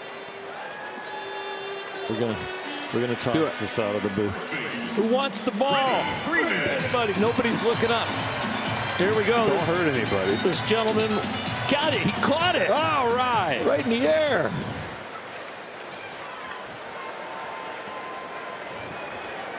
Yep. When Jay Leno opened his new studio, he had me come out and throw out the first joke. Nice. And he put me in the upper deck, and I've got to throw it to him on a stage that he's probably 40 feet away from me. Wait, so like the joke was on a ball? The punchline of the joke was on the ball. So he starts the joke, and I throw the ball to him. He catches it. Just like this. This gentleman's name is not Jay Leno, but he catches it. You don't know that. Reads the, that's true. Reads the end of the joke, and we threw out the first joke. That's cool. But the lighting, of course, in a television studio is hanging from the ceiling. So I've got to kind of throw it out and miss the lights so that it has enough trajectory and velocity that Jay can catch it. Did you get to practice? No. They just said you're going to be right there in the upper deck, front row. You'll figure it out. I figured it out, you know. Like throwing, you know, when you're just in your house throwing trash into the trash can, you kind of feel the weight in your hand, you see the distance, and you throw it. Freddie Freeman's got a walk. Merrill Kelly issued 5 of those when he faced the Dodgers last Tuesday. It's his first one tonight. Next, Will Smith.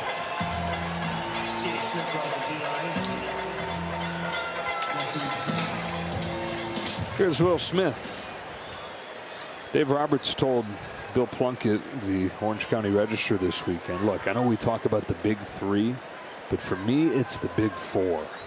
He said, for me, and in talking to every other manager that comes in here, it's the big 4.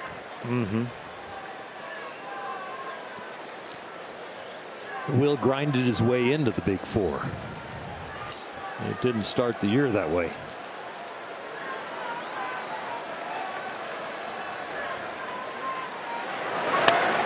Opening day, Smith hit 6th. And that's where he was for most of the first month. Started hitting cleanup some in May. But hasn't been really the everyday cleanup guy until first thing in July.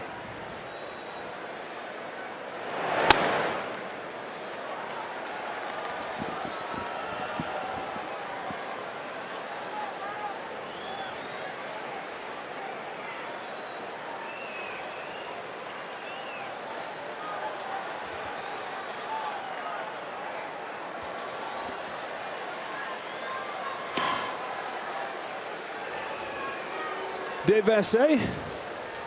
You know, I was in Dave Roberts' office when he was talking about the big 4, and a quarter of Will Smith's at-bats have come with runners on, and it's been usually one of the big 3 on base, and he has delivered with an OPS of over 800 with 10 home runs, so he certainly has been an important part.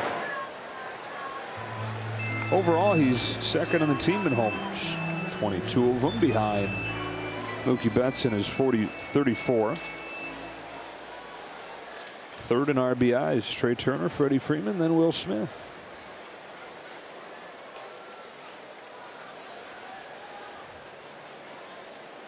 On this 2-2 from Merrill Kelly, takes ball 3. And with the upgrade in responsibility going into the 4-hole, he really hasn't upped his chase rate. So even in the bigger situations where he does get more opportunities, he's still willing to pass the baton.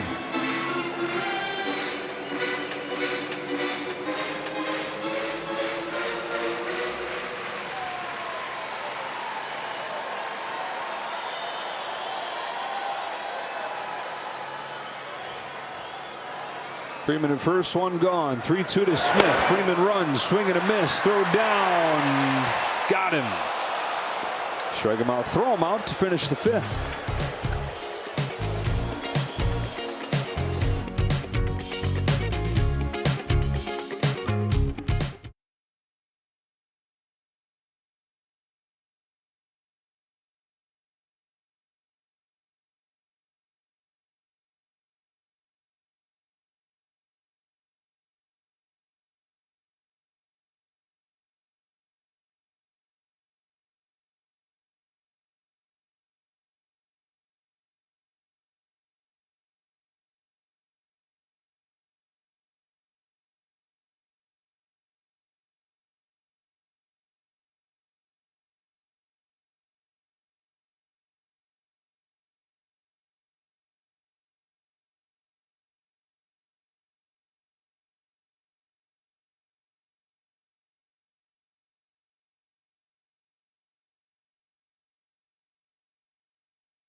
Shakey's Pizza, celebrating our educators with the 2022 Spectrum Sports Educator Sweepstakes. 8 lucky winners will receive a $50 gift certificate from Shakey's Pizza, plus a teaching kit. Enter online at spectrumeducator.com for your chance to win.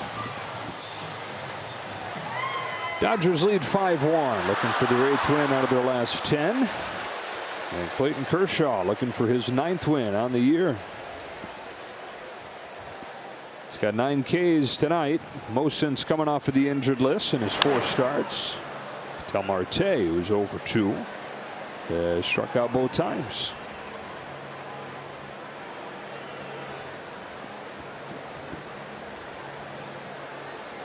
Marte came in one of their hottest hitters, reaching half his plate appearances against the Padres in their most recent series. Top of the order tonight for the Diamondbacks, 1 through 5 combined 0 for 11 with 8 strikeouts.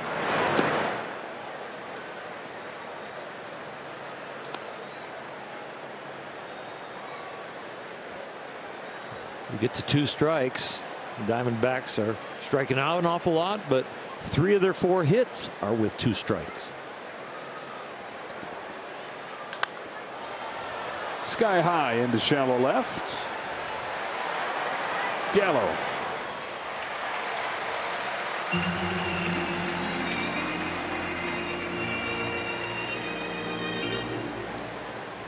Left fielder Jake McCarthy.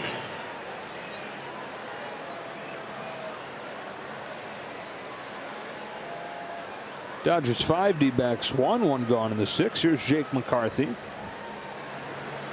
who comes from a baseball family. His brother Joe made it to the majors with the Giants in 2020. And their dad, Joe Sr., played at South Carolina. He was a first-round draft pick of the Tigers. We were talking about Jake last week. Could have gone either way. He could have gone baseball route, which he obviously went, or he could have been a football player. He's one of the top high school running backs in Pennsylvania.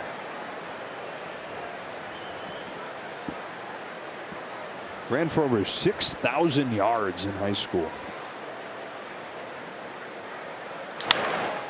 Rips a ground ball into center field, base hit.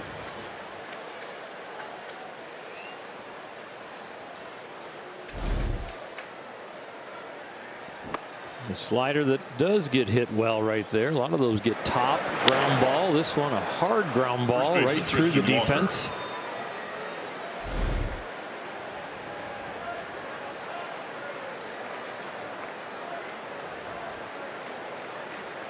One on, one out. Christian Walker up. Struck out on the 12th pitch from Kershaw his last time. Kershaw finally got him on a curveball. One at bat that took the bulk of his pitch count at 85. This next pitch he'll tie the high since coming off the IL.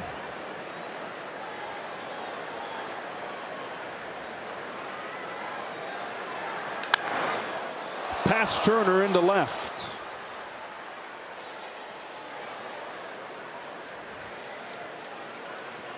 You see a lot of first pitch hacking off of Clayton Kershaw, and this is no different. High slider for a base hit the batter before, and this high slider right here, Christian Walker laces past Trey Turner. And that'll start a little action in the Dodger bullpen.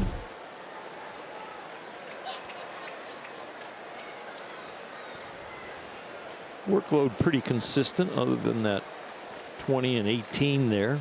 That included Christian Walker's long at bat. Evan Phillips starts that work in the pen. And Kershaw with his next pitch will surpass his previous high in the 3 starts since coming off of the IL. Emmanuel Rivera 0 for 2, strike 1, good slider.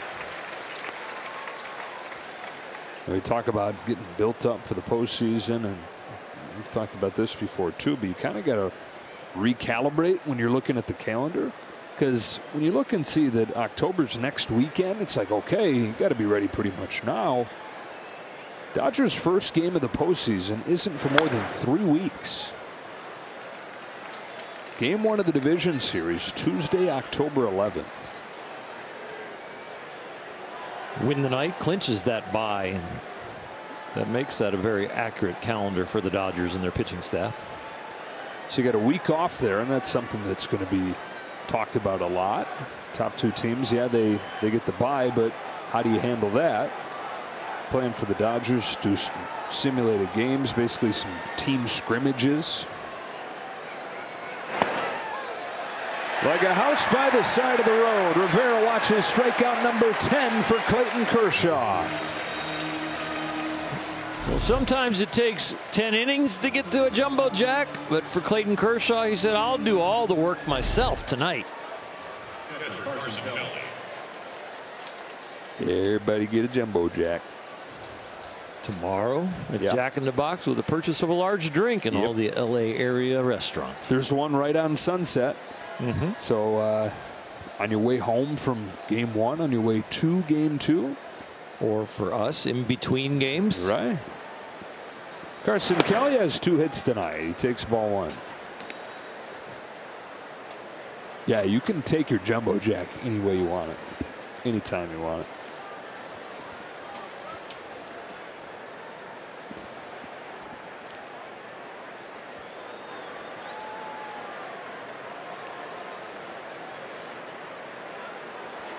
Two on, two out, 1-0 pitch over the outside corner, 1-1.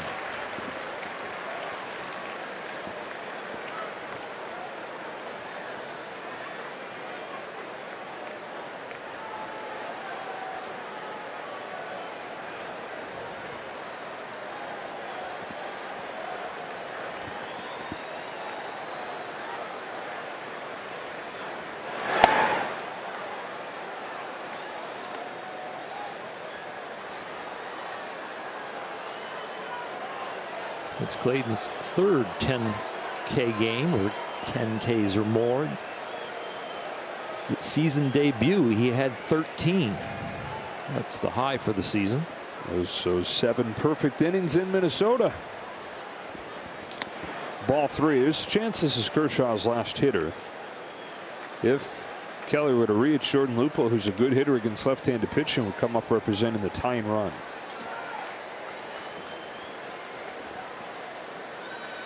He is processing that right here. And he's thinking, I want to finish this inning, and to do it, this has got to at least be a strike.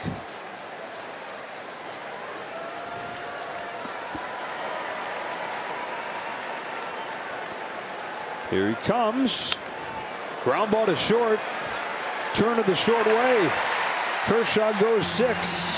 10 strikeouts, just 1 run.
Baseball on Sportsnet LA is brought to you by Morongo Casino Resort and Spa. Good times, less than 90 minutes from wherever you are.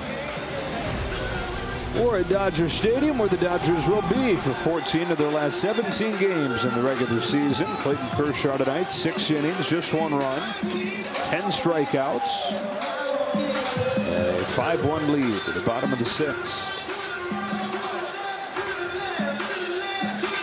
He's locked in. You know, when you come back off the IL, yeah, it takes a little bit of time to knock the rust off. Some guys it'll take a start or two. For Clayton, it took 1 inning. Yeah. A rough first inning coming back off the IL, but since then he has been locked in.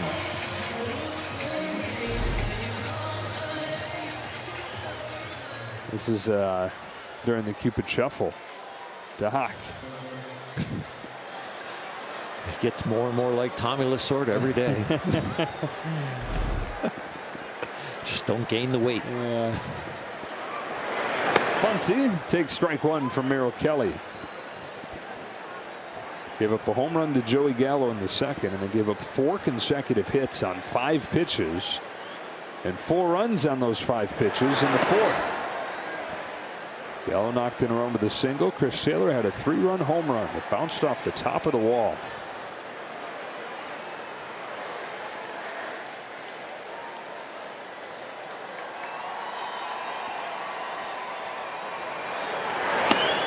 Nice change, 1 and 2. It's the part of the order where the productive part begins tonight. Muncy 1 for 2, doubled and scored. And then down to Joey Gallo, Gavin Lux, Chris Taylor, Cody Bellinger. Those guys combined 7 for 10. That is lineup length. Fly to right, Luplow.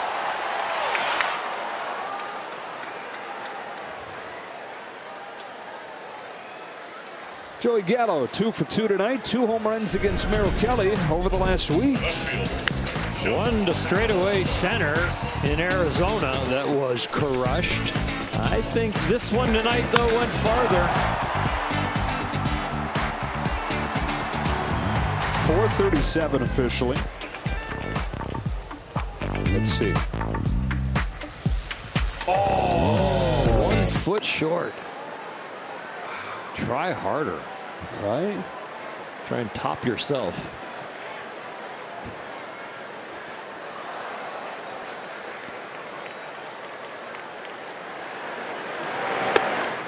Two and 0. And it's the ability to do that even as Gallo continues to struggle in terms of getting on base, you think about when it comes to October.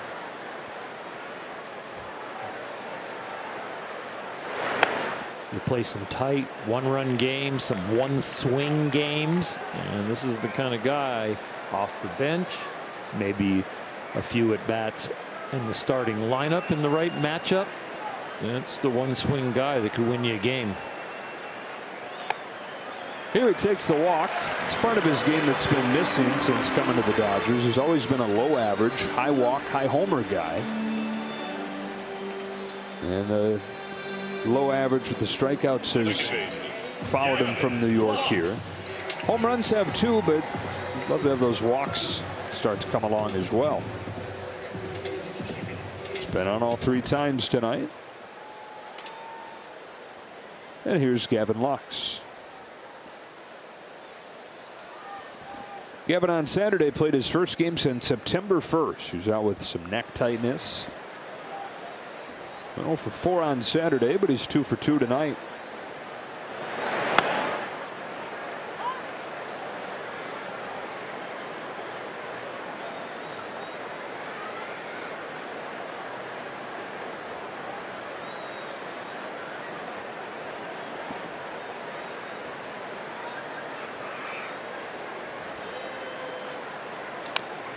It's foul. It's 0-2, and we go down to David Vassay.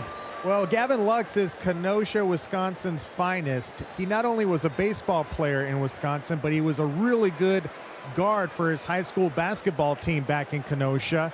And the first day the Dodgers were in San Francisco, Trace Thompson, brother of Clay, arranged for Lux, Ansel Alberto, and Clayton Kershaw to go over to the Chase Center to put up some shots. They did not appreciate that I found out about it. Why? But no one-on-one guys, as you know, but some horse and guys baseball players pretending to be NBA players, and Kershaw's favorite player growing up in Dallas was an aging Sam Perkins who had a great left-handed set shot. Why didn't they want you to know about the trip? They just don't like me knowing things that they don't want me to know about, but I find out. You do. You get a guy. You always get a guy. I got a guy at the Chase Center. Uh-huh.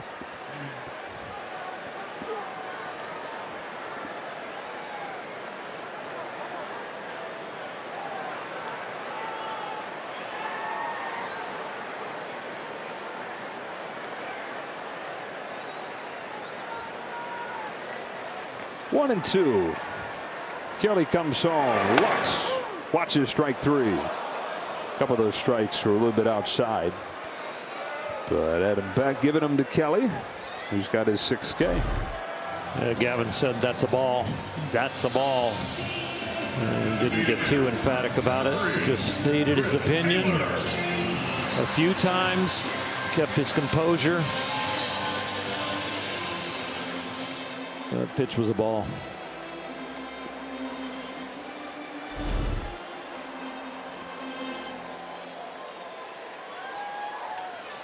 Dodgers the 5-1 lead, looking for their 19th win out of their last 20 against Arizona here. Chris Taylor, one of the key swings, 3-run home run his last time. Fouls off this one that caught a lot of the plate. It was a funky one, initially ruled a double. But upon review, home run. Got just enough.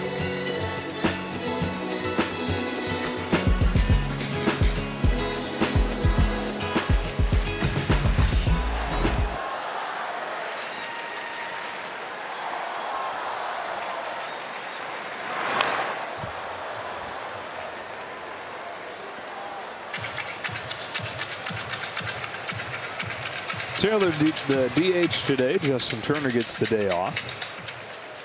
Doubleheader coming tomorrow. 5 games in 4 days. One of the 3 doubleheaders against Arizona this year. That's from the opening homestand that was lost because of the lockout. And those games layered in a few doubleheaders throughout the year. Strike 3 caught here on Taylor. Kelly again goes to that outside corner.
Goes to the 7th inning. Evan Phillips comes out of the bullpen to replace Clayton Kershaw. Evan could be a very key piece in October. And for the Dodgers to go deep, the bullpen is going to need to continue to function the way they have here in the second half and really all season. But continue to watch him with his velocity, with his accuracy, and especially that very sharp slider he brings into the game. Let's go down to David Vassegh. Dodger bullpen's going to be getting some reinforcements here very soon. Blake Treinen and Brusdar Graterol each took part in the simulated game earlier today, and Dave Roberts said if both bounce back physically, Treinen definitely would be activated Thursday, and Graterol maybe Thursday or Friday as well. And Yency Almonte is off on a rehab assignment. Ball one from Phillips to Jordan Luplow. And so when you're looking at constructing a pitching staff for the postseason, we talk about who is in a starting role. What does it look like in the back end? Kind of got to think of it like one huge bucket of pitchers, and they're going to have a lot of good ones to choose from. Caught it short, speared by Turner on a hot shot from Luplow. But as opposed to in the regular season, you got your 5 starters, you got your 8 relievers. One of them's the closer. You're going to have 13 pitchers, and yeah, you'll have a few that are very clearly your starters, but you got to get 27 outs, and there are different ways to do that. They're two different animals, the regular season and the playoffs, and there are two different types of pitching staffs that you will form, and the rhythm that you use them in, and the workload. And yeah, I think you will see some creative things. Definitely going to be matchup based, situational based, scoreboard based, series based. Where are we? What game is it? What's the score in the series? Is it 2-1? Are we up 3-0? Pop up off of the bat of our show. Smith giving it a look. My ball. Who's it going to be? Who's it going to be against? Wild card race, a fun one to watch. Basically, you got the East Division winner is going to be the 2nd seed. It's going to have a bye. The runner-up in that race is going to be the 4 seed. Cardinals pretty much locked in as the 3 seed.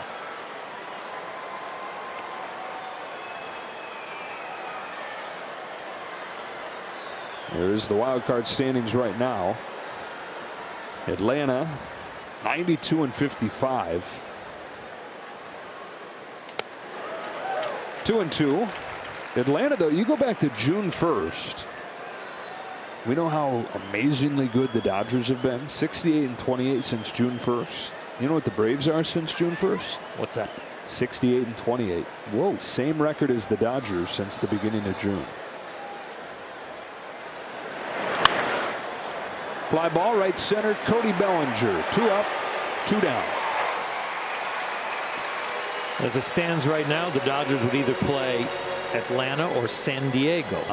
Yep, San Diego just passed Philadelphia in the wild card standings. So the other matchup would be St. Louis and Philly. And the Mets would get the winner of that series.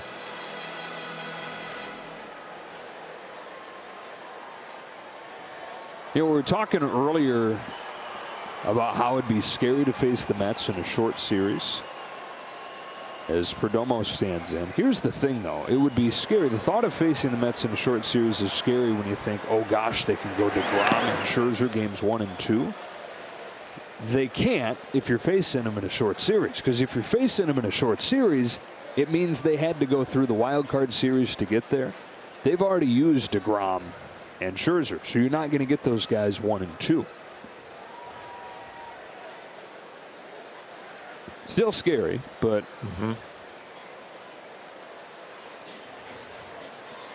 we can be just as scary with the lineup and beat some of those frontline guys for sure.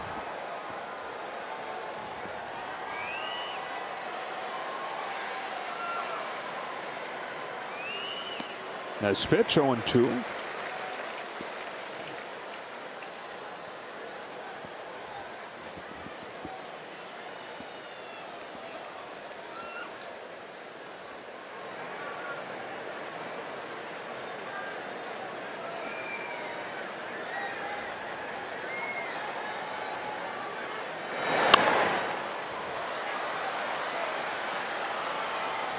then you got the Brewers lurking down there. They've won 7 of their last 10. 2 games back of the Phillies for the last playoff spot. About 2 weeks left.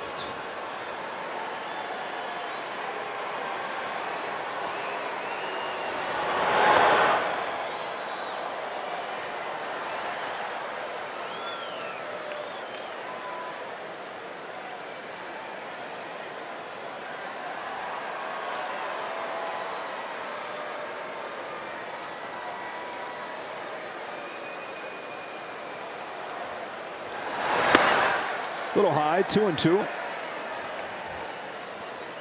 It's still an interesting part of the season because the Dodgers are kind of chasing history. You know, it's not like playing out the string. They've got a chance to be a significant portion of franchise records, maybe go for the all-time record if they get seriously hot. Strike 3 called, 1-2-3-7 for Evan Phillips, and we stretch in a 5-1 game.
Dustin May bobblehead night presented by Yamava Resort and Casino at San Manuel on September 22nd. For tickets, visit Dodgers.com/promotions or scan the QR code on your screen.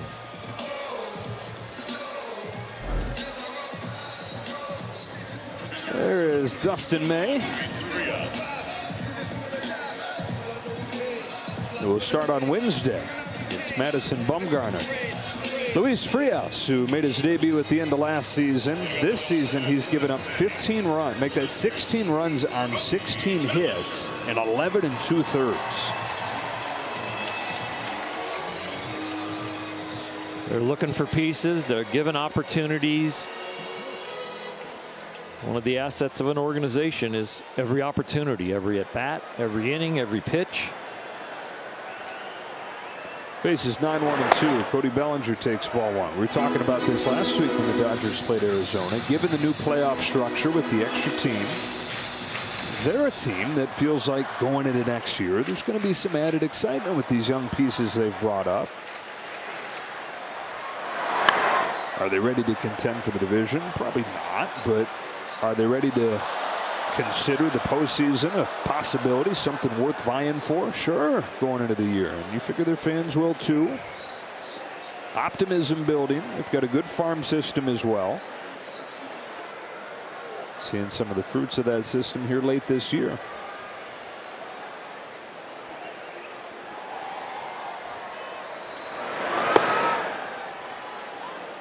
With the extra playoff teams, you know, people will say, well, it just kind of waters down the regular season, but it actually changes the competitive balance because there's more of a motive to keep trying when you're close. And so your roster construction is upgraded when you get to a level where you go, you know what, we got a chance to go for it. And so less people with heartache and hopelessness, and more people with hope and an opportunity to maybe get there. Torey Lovullo next year will be back for his 7th season as the skipper.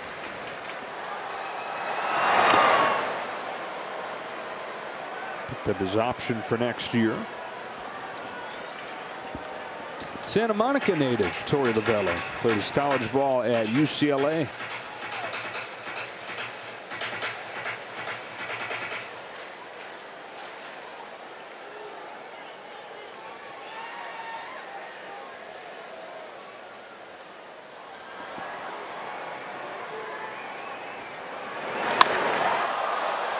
Fly ball right field. Jordan Luplow comes on and puts it away.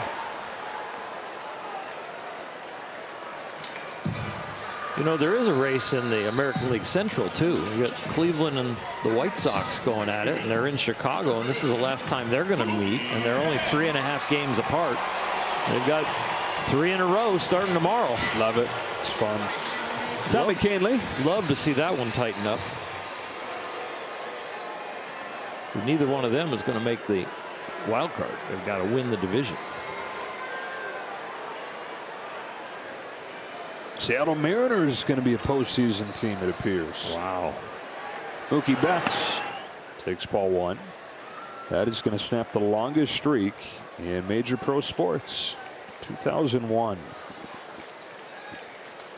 Streak might be the wrong word. Longest drought.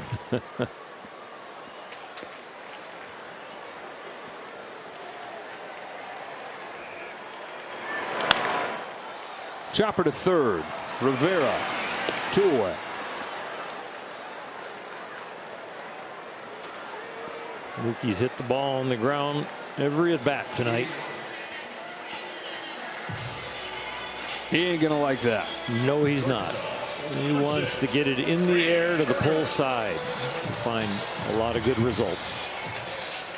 Trey Turner has extended his hitting streak to a major league best 15 games with a single back in the 3rd inning. You can see why Luis Frias is getting chances even with an ERA of 12. 99-mile-per-hour fastball, a couple secondaries that move a lot. Yeah, it's an electric arm. And I'm sure once you are that that velocity and that movement, it's about location. Precision pitching. That's what we were talking about earlier. Max Scherzer has talked about Clayton Kershaw as having. Breaking pitch to the outside corner after the 99.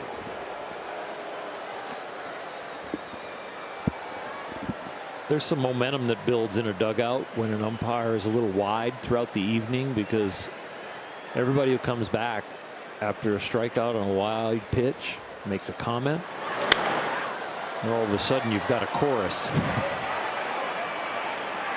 And it gets louder and louder, that chorus, and it can be inflaming. These guys that all of a sudden get punched out, maybe somebody's in a slump or not feeling good, it can get a little angry around the plate.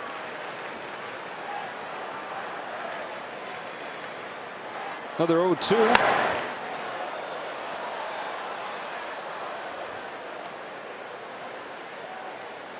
It's strikeout stuff, but that wasn't strikeout location. But because of the stuff, the velocity and the break, he gets a foul ball. The next step is same type of pitching, but better location. You get the swing and miss.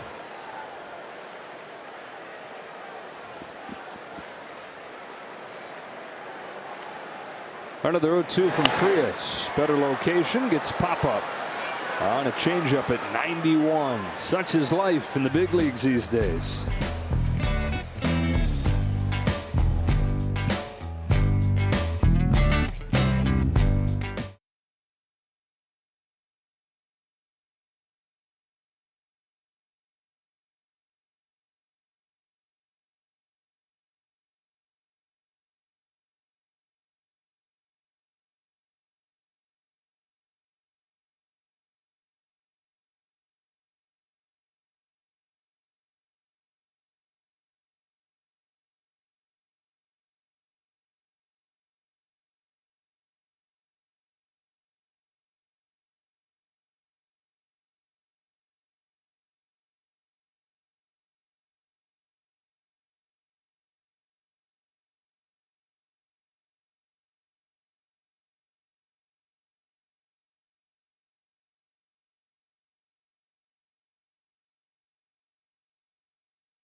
2 games, one at noon, one at 7.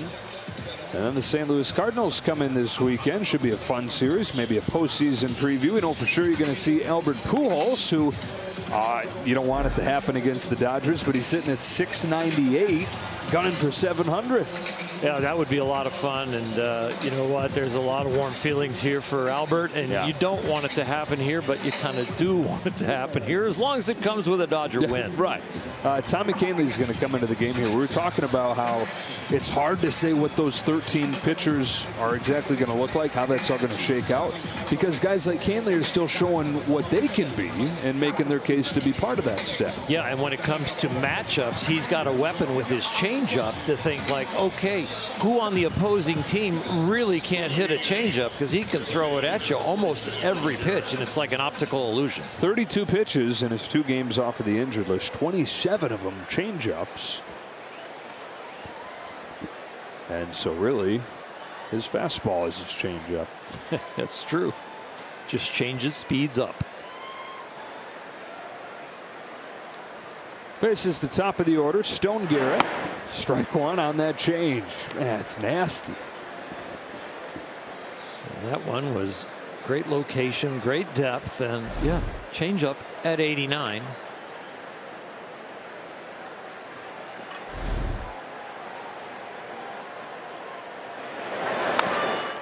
I mean, my generation, you think Mario Soto, you think Trevor Hoffman. For a guy that you know is going to throw you a changeup, but you still can't figure out when to start the bat.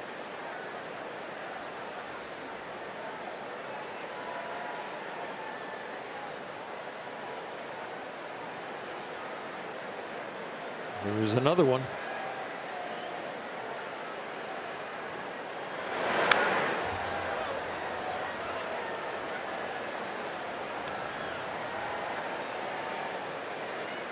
Kahnle missed the first month, still coming back from Tommy John surgery, final stages of that rehab. Then he pitched in 4 games and flashed some of this great movement, but then he missed 4 months with a bone bruise in his elbow. 3rd game since coming back, and he turns it up with a fastball. Let her high at 95, but when you've been dealing with a changeup moving the way that it does around 90, that feels even harder. Yeah, you just get a swing where you just have a reaction. And it's a flinch swing, really. It's kind of like when somebody quick pitches you or changes their leg kick or kind of jumps at you as a pitcher to try and affect your timing. Well, just the ball exploding out of his hand at 95 compared to the 89. You get that flinch. 1 away, 8th inning. Ketel Marte flips over bats left-handed for the first time. Jumps out of the way of a changeup that was ticketed for his hip, or so it appeared.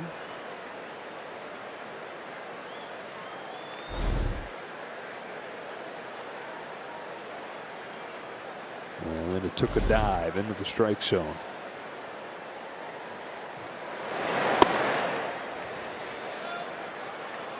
Zach Greinke threw it like this. You know, his changeup was at a velocity you would think it was a 2-seamer, but it had tremendous movement and deception. And he could go as high as 95, 97 miles an hour off of it.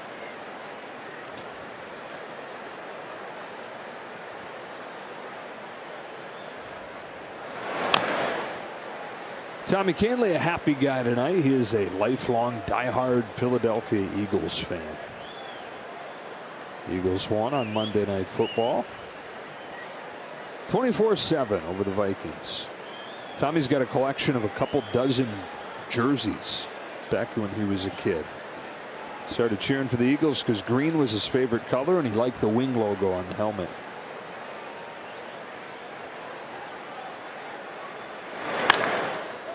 Big bouncer to a charging Gavin Lux. Flips it to Freeman. 2 out. He says his fandom in the NFL helps him understand when fans get mad at him, because he said, that's me when I watch the Eagles. Like times I've gotten booed before. I'm like, yeah, I get it. I got to be better, just like my Eagles got to be better for me.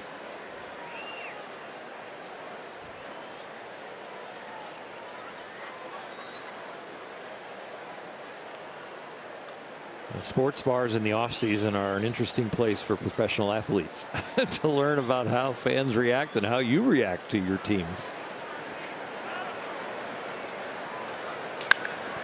McCarthy on the ground is second. There's Lux. There's a 1-2-3-8 for Tommy Kahnle.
We finish post-game show with John, Jerry, and Adrian.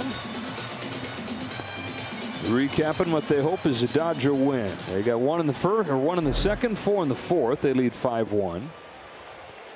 Luis Frias stays in the game, faces Freddie Freeman, who is 0 for 2 with a walk.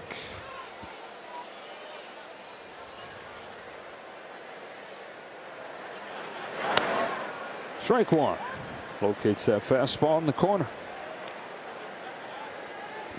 You always feel comfortable when your offense is kind of spread out, but this Dodger offense is so explosive that a lot of times they can score enough runs in one inning to beat you, and all they need is one inning of production. So at fourth inning with 4 runs, and the only other run outside of that, the solo home run.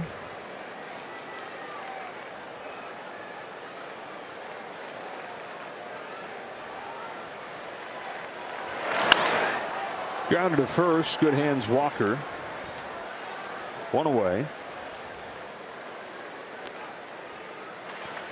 And even in a non-safe situation, Craig Kimbrell getting loose.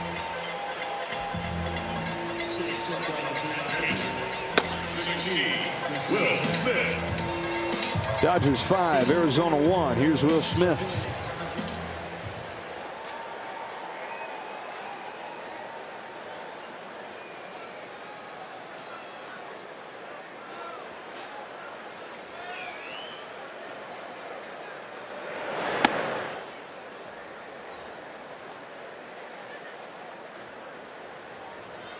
So at noon tomorrow, Michael Grove for the Dodgers and Zach Davies for the Diamondbacks. 7 o'clock, Tyler Anderson goes for LA. Trey Jameson for the Diamondbacks. Jameson in his major league debut, 7 shutout innings against the Padres.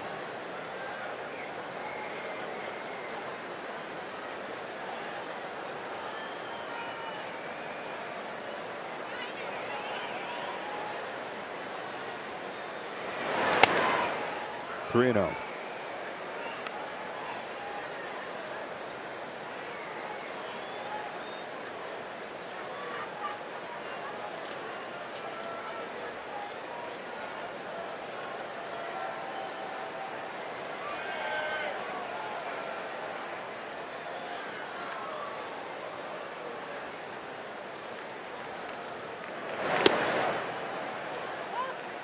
Excellent 3-0 pitch.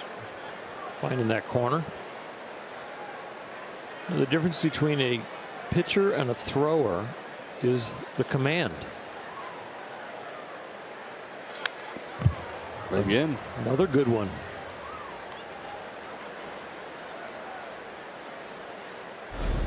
He's going to get a lot of opportunities with this arm and this stuff. He's going to get longer looks than guys that throw a lot softer.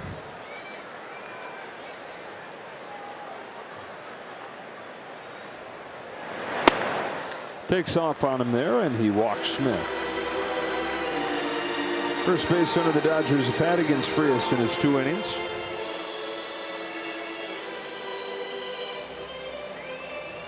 And here's Muncy. There's this turnaround this season for Muncy. He says it's not one change that he made. There's a lot that was made of that back foot movement.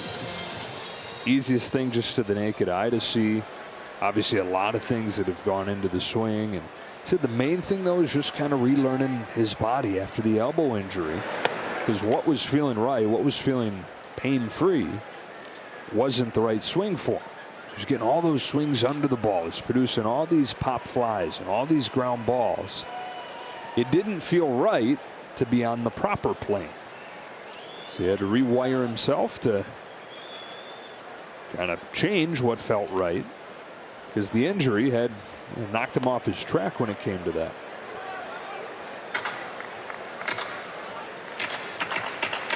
As the aches and pains pile up, you get into bad habits. Then the surgeries happen, or the fixes and the rehab. And then when you come back, you've got to find that movement again. And usually you have some bad habits.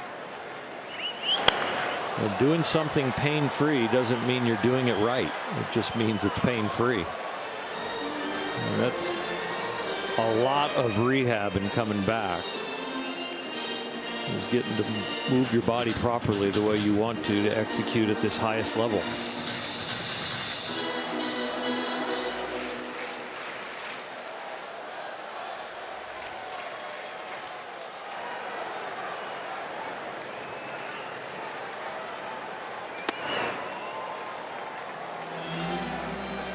Justin Brule has joined Craig Kimbrell.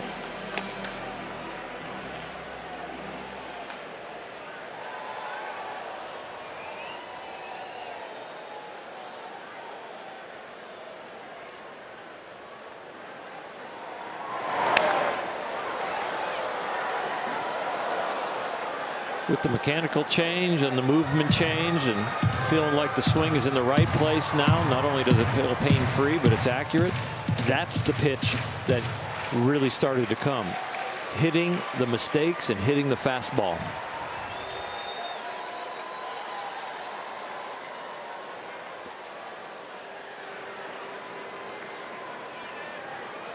On 3-2, Muncy pops it foul. He's had a few that he would like back.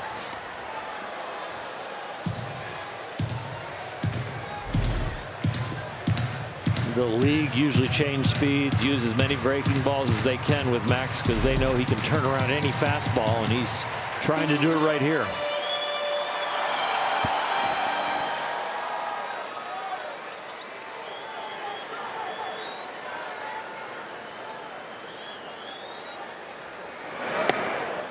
Takes ball 4.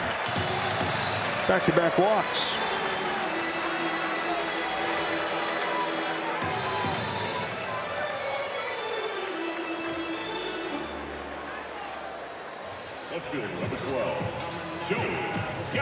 Chance for Joey Gallo ready to break this open and keep his perfect night going. He's got a home run, he's got an RBI single and a walk. For Gallo, his first multi-hit game since August 21st. Well, the home run, the bat speed was 92 miles an hour, and the pitch speed was 92 miles an hour, and he hit it 110 miles an hour. Let's see when he connects with a 98-mile-an-hour fastball. You know, when Joey does make contact, he's hitting it harder than he has in a long time. It's just been finding that consistent contact. Well, this is strength against strength right here. Power against power. Smith at second, Muncy at first. Pitch comes home, and it's at the bottom of the zone for a strike. Joey thinks it's low, but it is a little bit right in his sweet spot. Just thought he should be 1-0 instead of 0-1.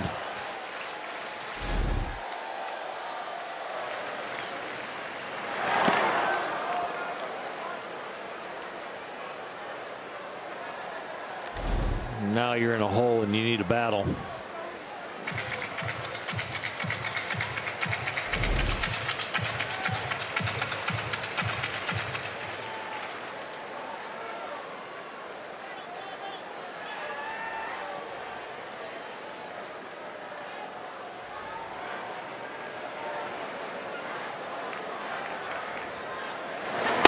Got a fastball by him.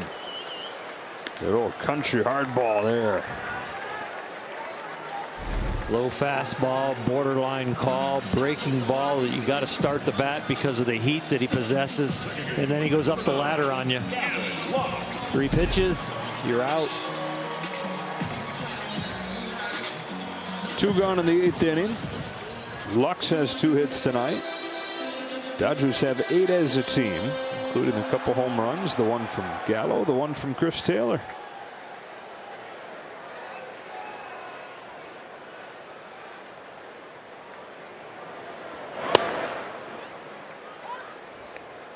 You're talking about the Guardians being in a tight race with the White Sox. Just doing a quick little peek at what the Guardians are doing.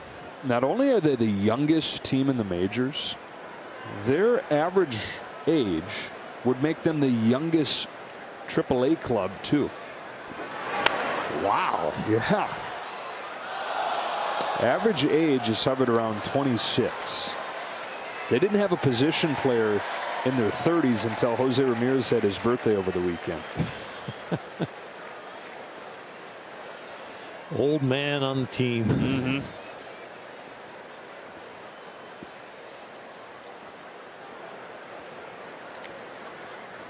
Frias home with an 0-2, very high. They got the youngest old man managing that team too. Terry Francona just might win Manager of the Year in the American League. He will be young and act young and connect with people till his very last breath. He is an amazing, fun guy to be around.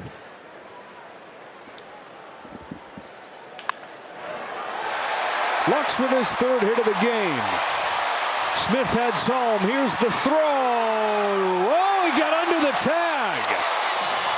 The tag might have been on top of the plate where the foot reaches the front edge of the plate. And he says, I got under it.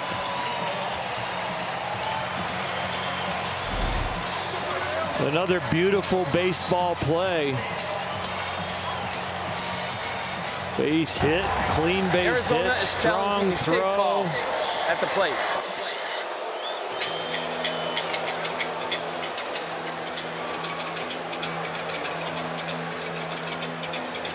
It's interesting to see if Will Smith's foot is in the air over the plate but not touching it. By the time the glove touches his shin, it looks like there might not be any contact with the plate.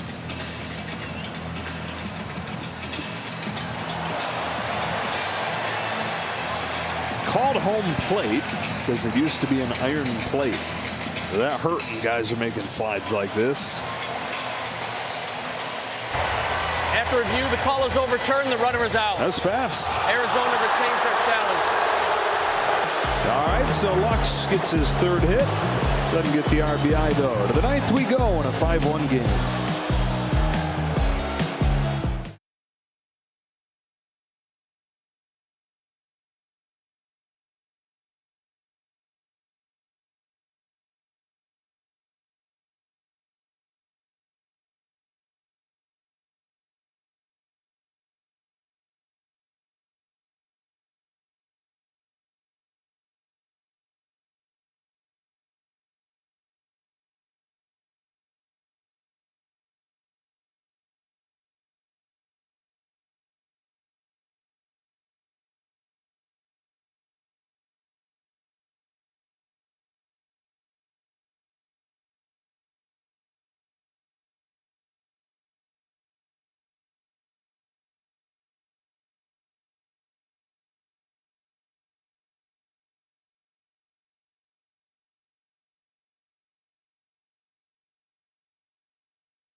Game.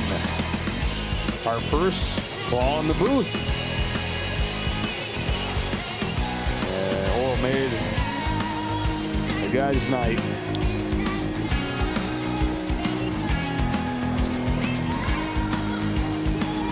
Craig Kimbrell comes on, singing along with his entrance song. They even have a video to go along with it with the Frozen theme now. It's a thing now.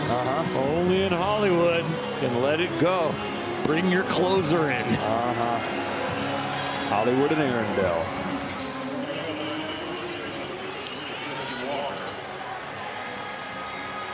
That's the place in the movie. I gotcha. Yeah. When I have a granddaughter, I'll know.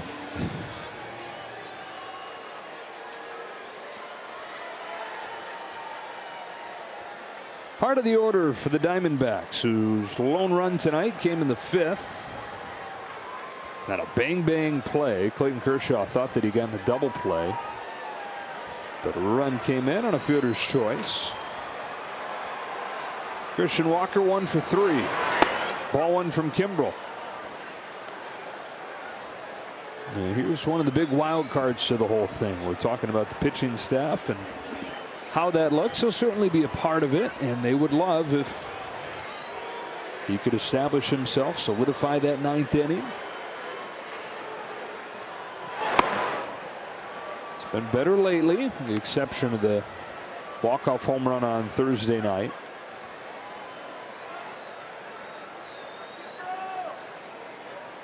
It's about location, and it's about both pitches. The hitter's having respect for the fact that he can land the breaking ball and move the fastball around the 4 quadrants.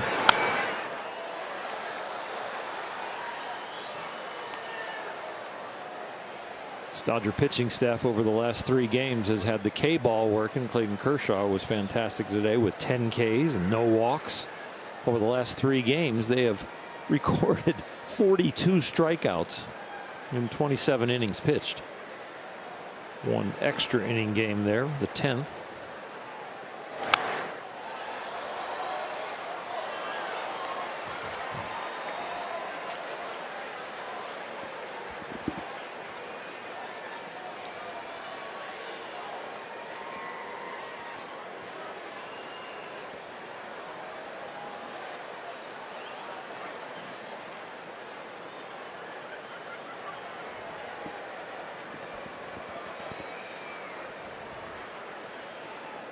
Two from Kimbrell is shot to the right side. Walker's got his second hit.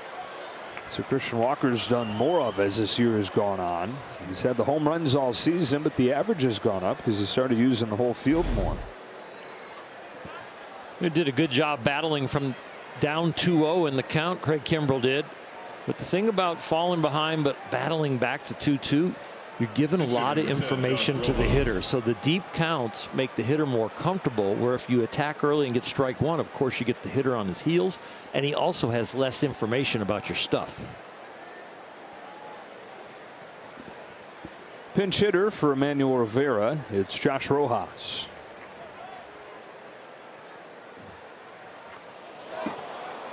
Hit him.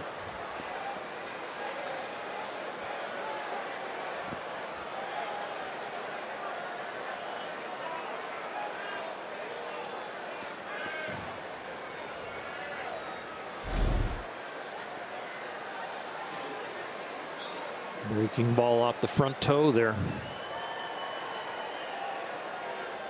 Pinch hitter number 7, Corbin Carroll. From one pinch hitter to another, here comes the rookie Corbin Carroll, who's considered by some the #1 prospect in all of baseball. He's graduated to the majors and been excellent over his first almost month.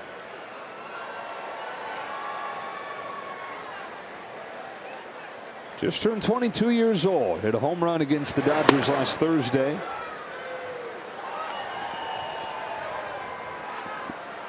First round pick 2019 out of high school in Seattle.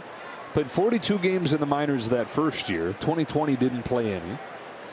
Last year played just 7 games. Blew out his shoulder in the 7th game on a home run swing. That was his year. He gets hit. The bases are loaded and the tying run is up.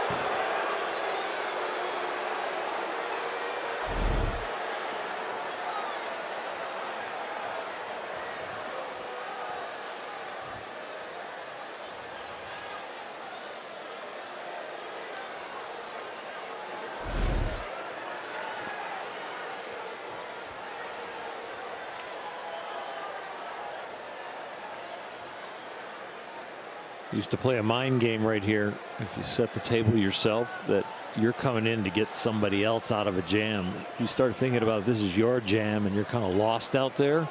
It can kind of spiral out of control. I always felt like mentally, I need a fresh start. I need to reboot the computer. I thought about being a reliever for myself. So Walker, who singled, is at third. Rivera and Rivera and Rojas both get hit. Beg your pardon, Rojas and Carroll both get hit. Now it's Alcantara, 3rd straight pinch hitter. Alcantara homered against Kimbrel last week.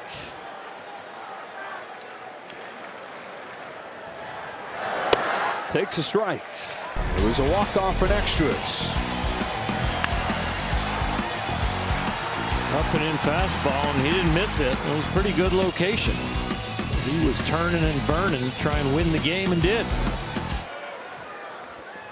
One of only 5 home runs this season for Alcantara.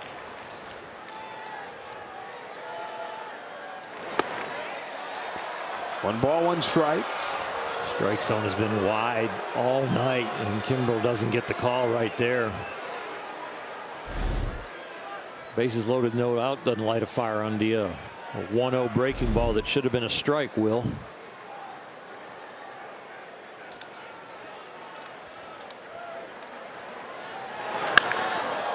Diving play by Lux to second one. On to third. It is a tag play. And a double play. Run scores 5-2, but 2 gone. Gavin Lux dives to smother it and starts what turns into a twin killing.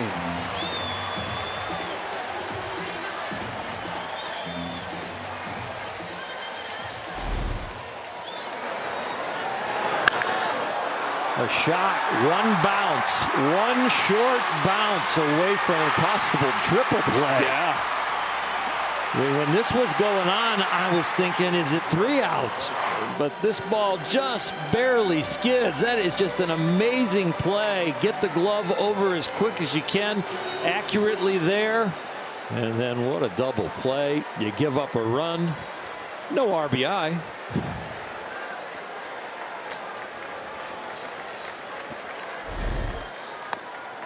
And now Varsho takes a strike.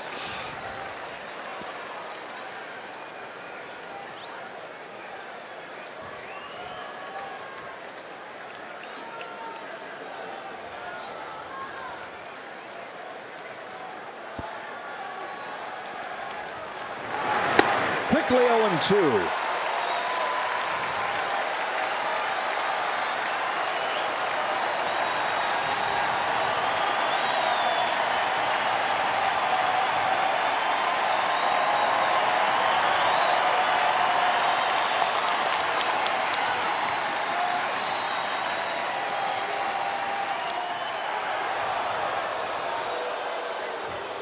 Dodgers, by the way, haven't turned a triple play since 2014.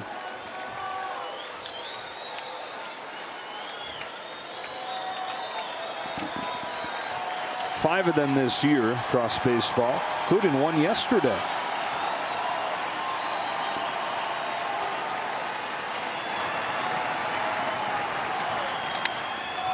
Pop fly, right side, Freddie Freeman. That's the ball game.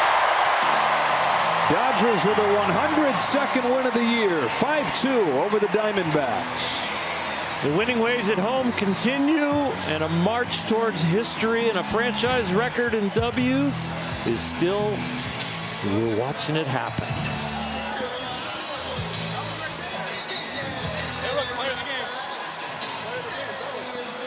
So their 19th win over their last 20 games here against Arizona. On the season, they are 12-3 against the Diamondbacks. And a doubleheader coming tomorrow. First game is at noon. Game 2 at 7.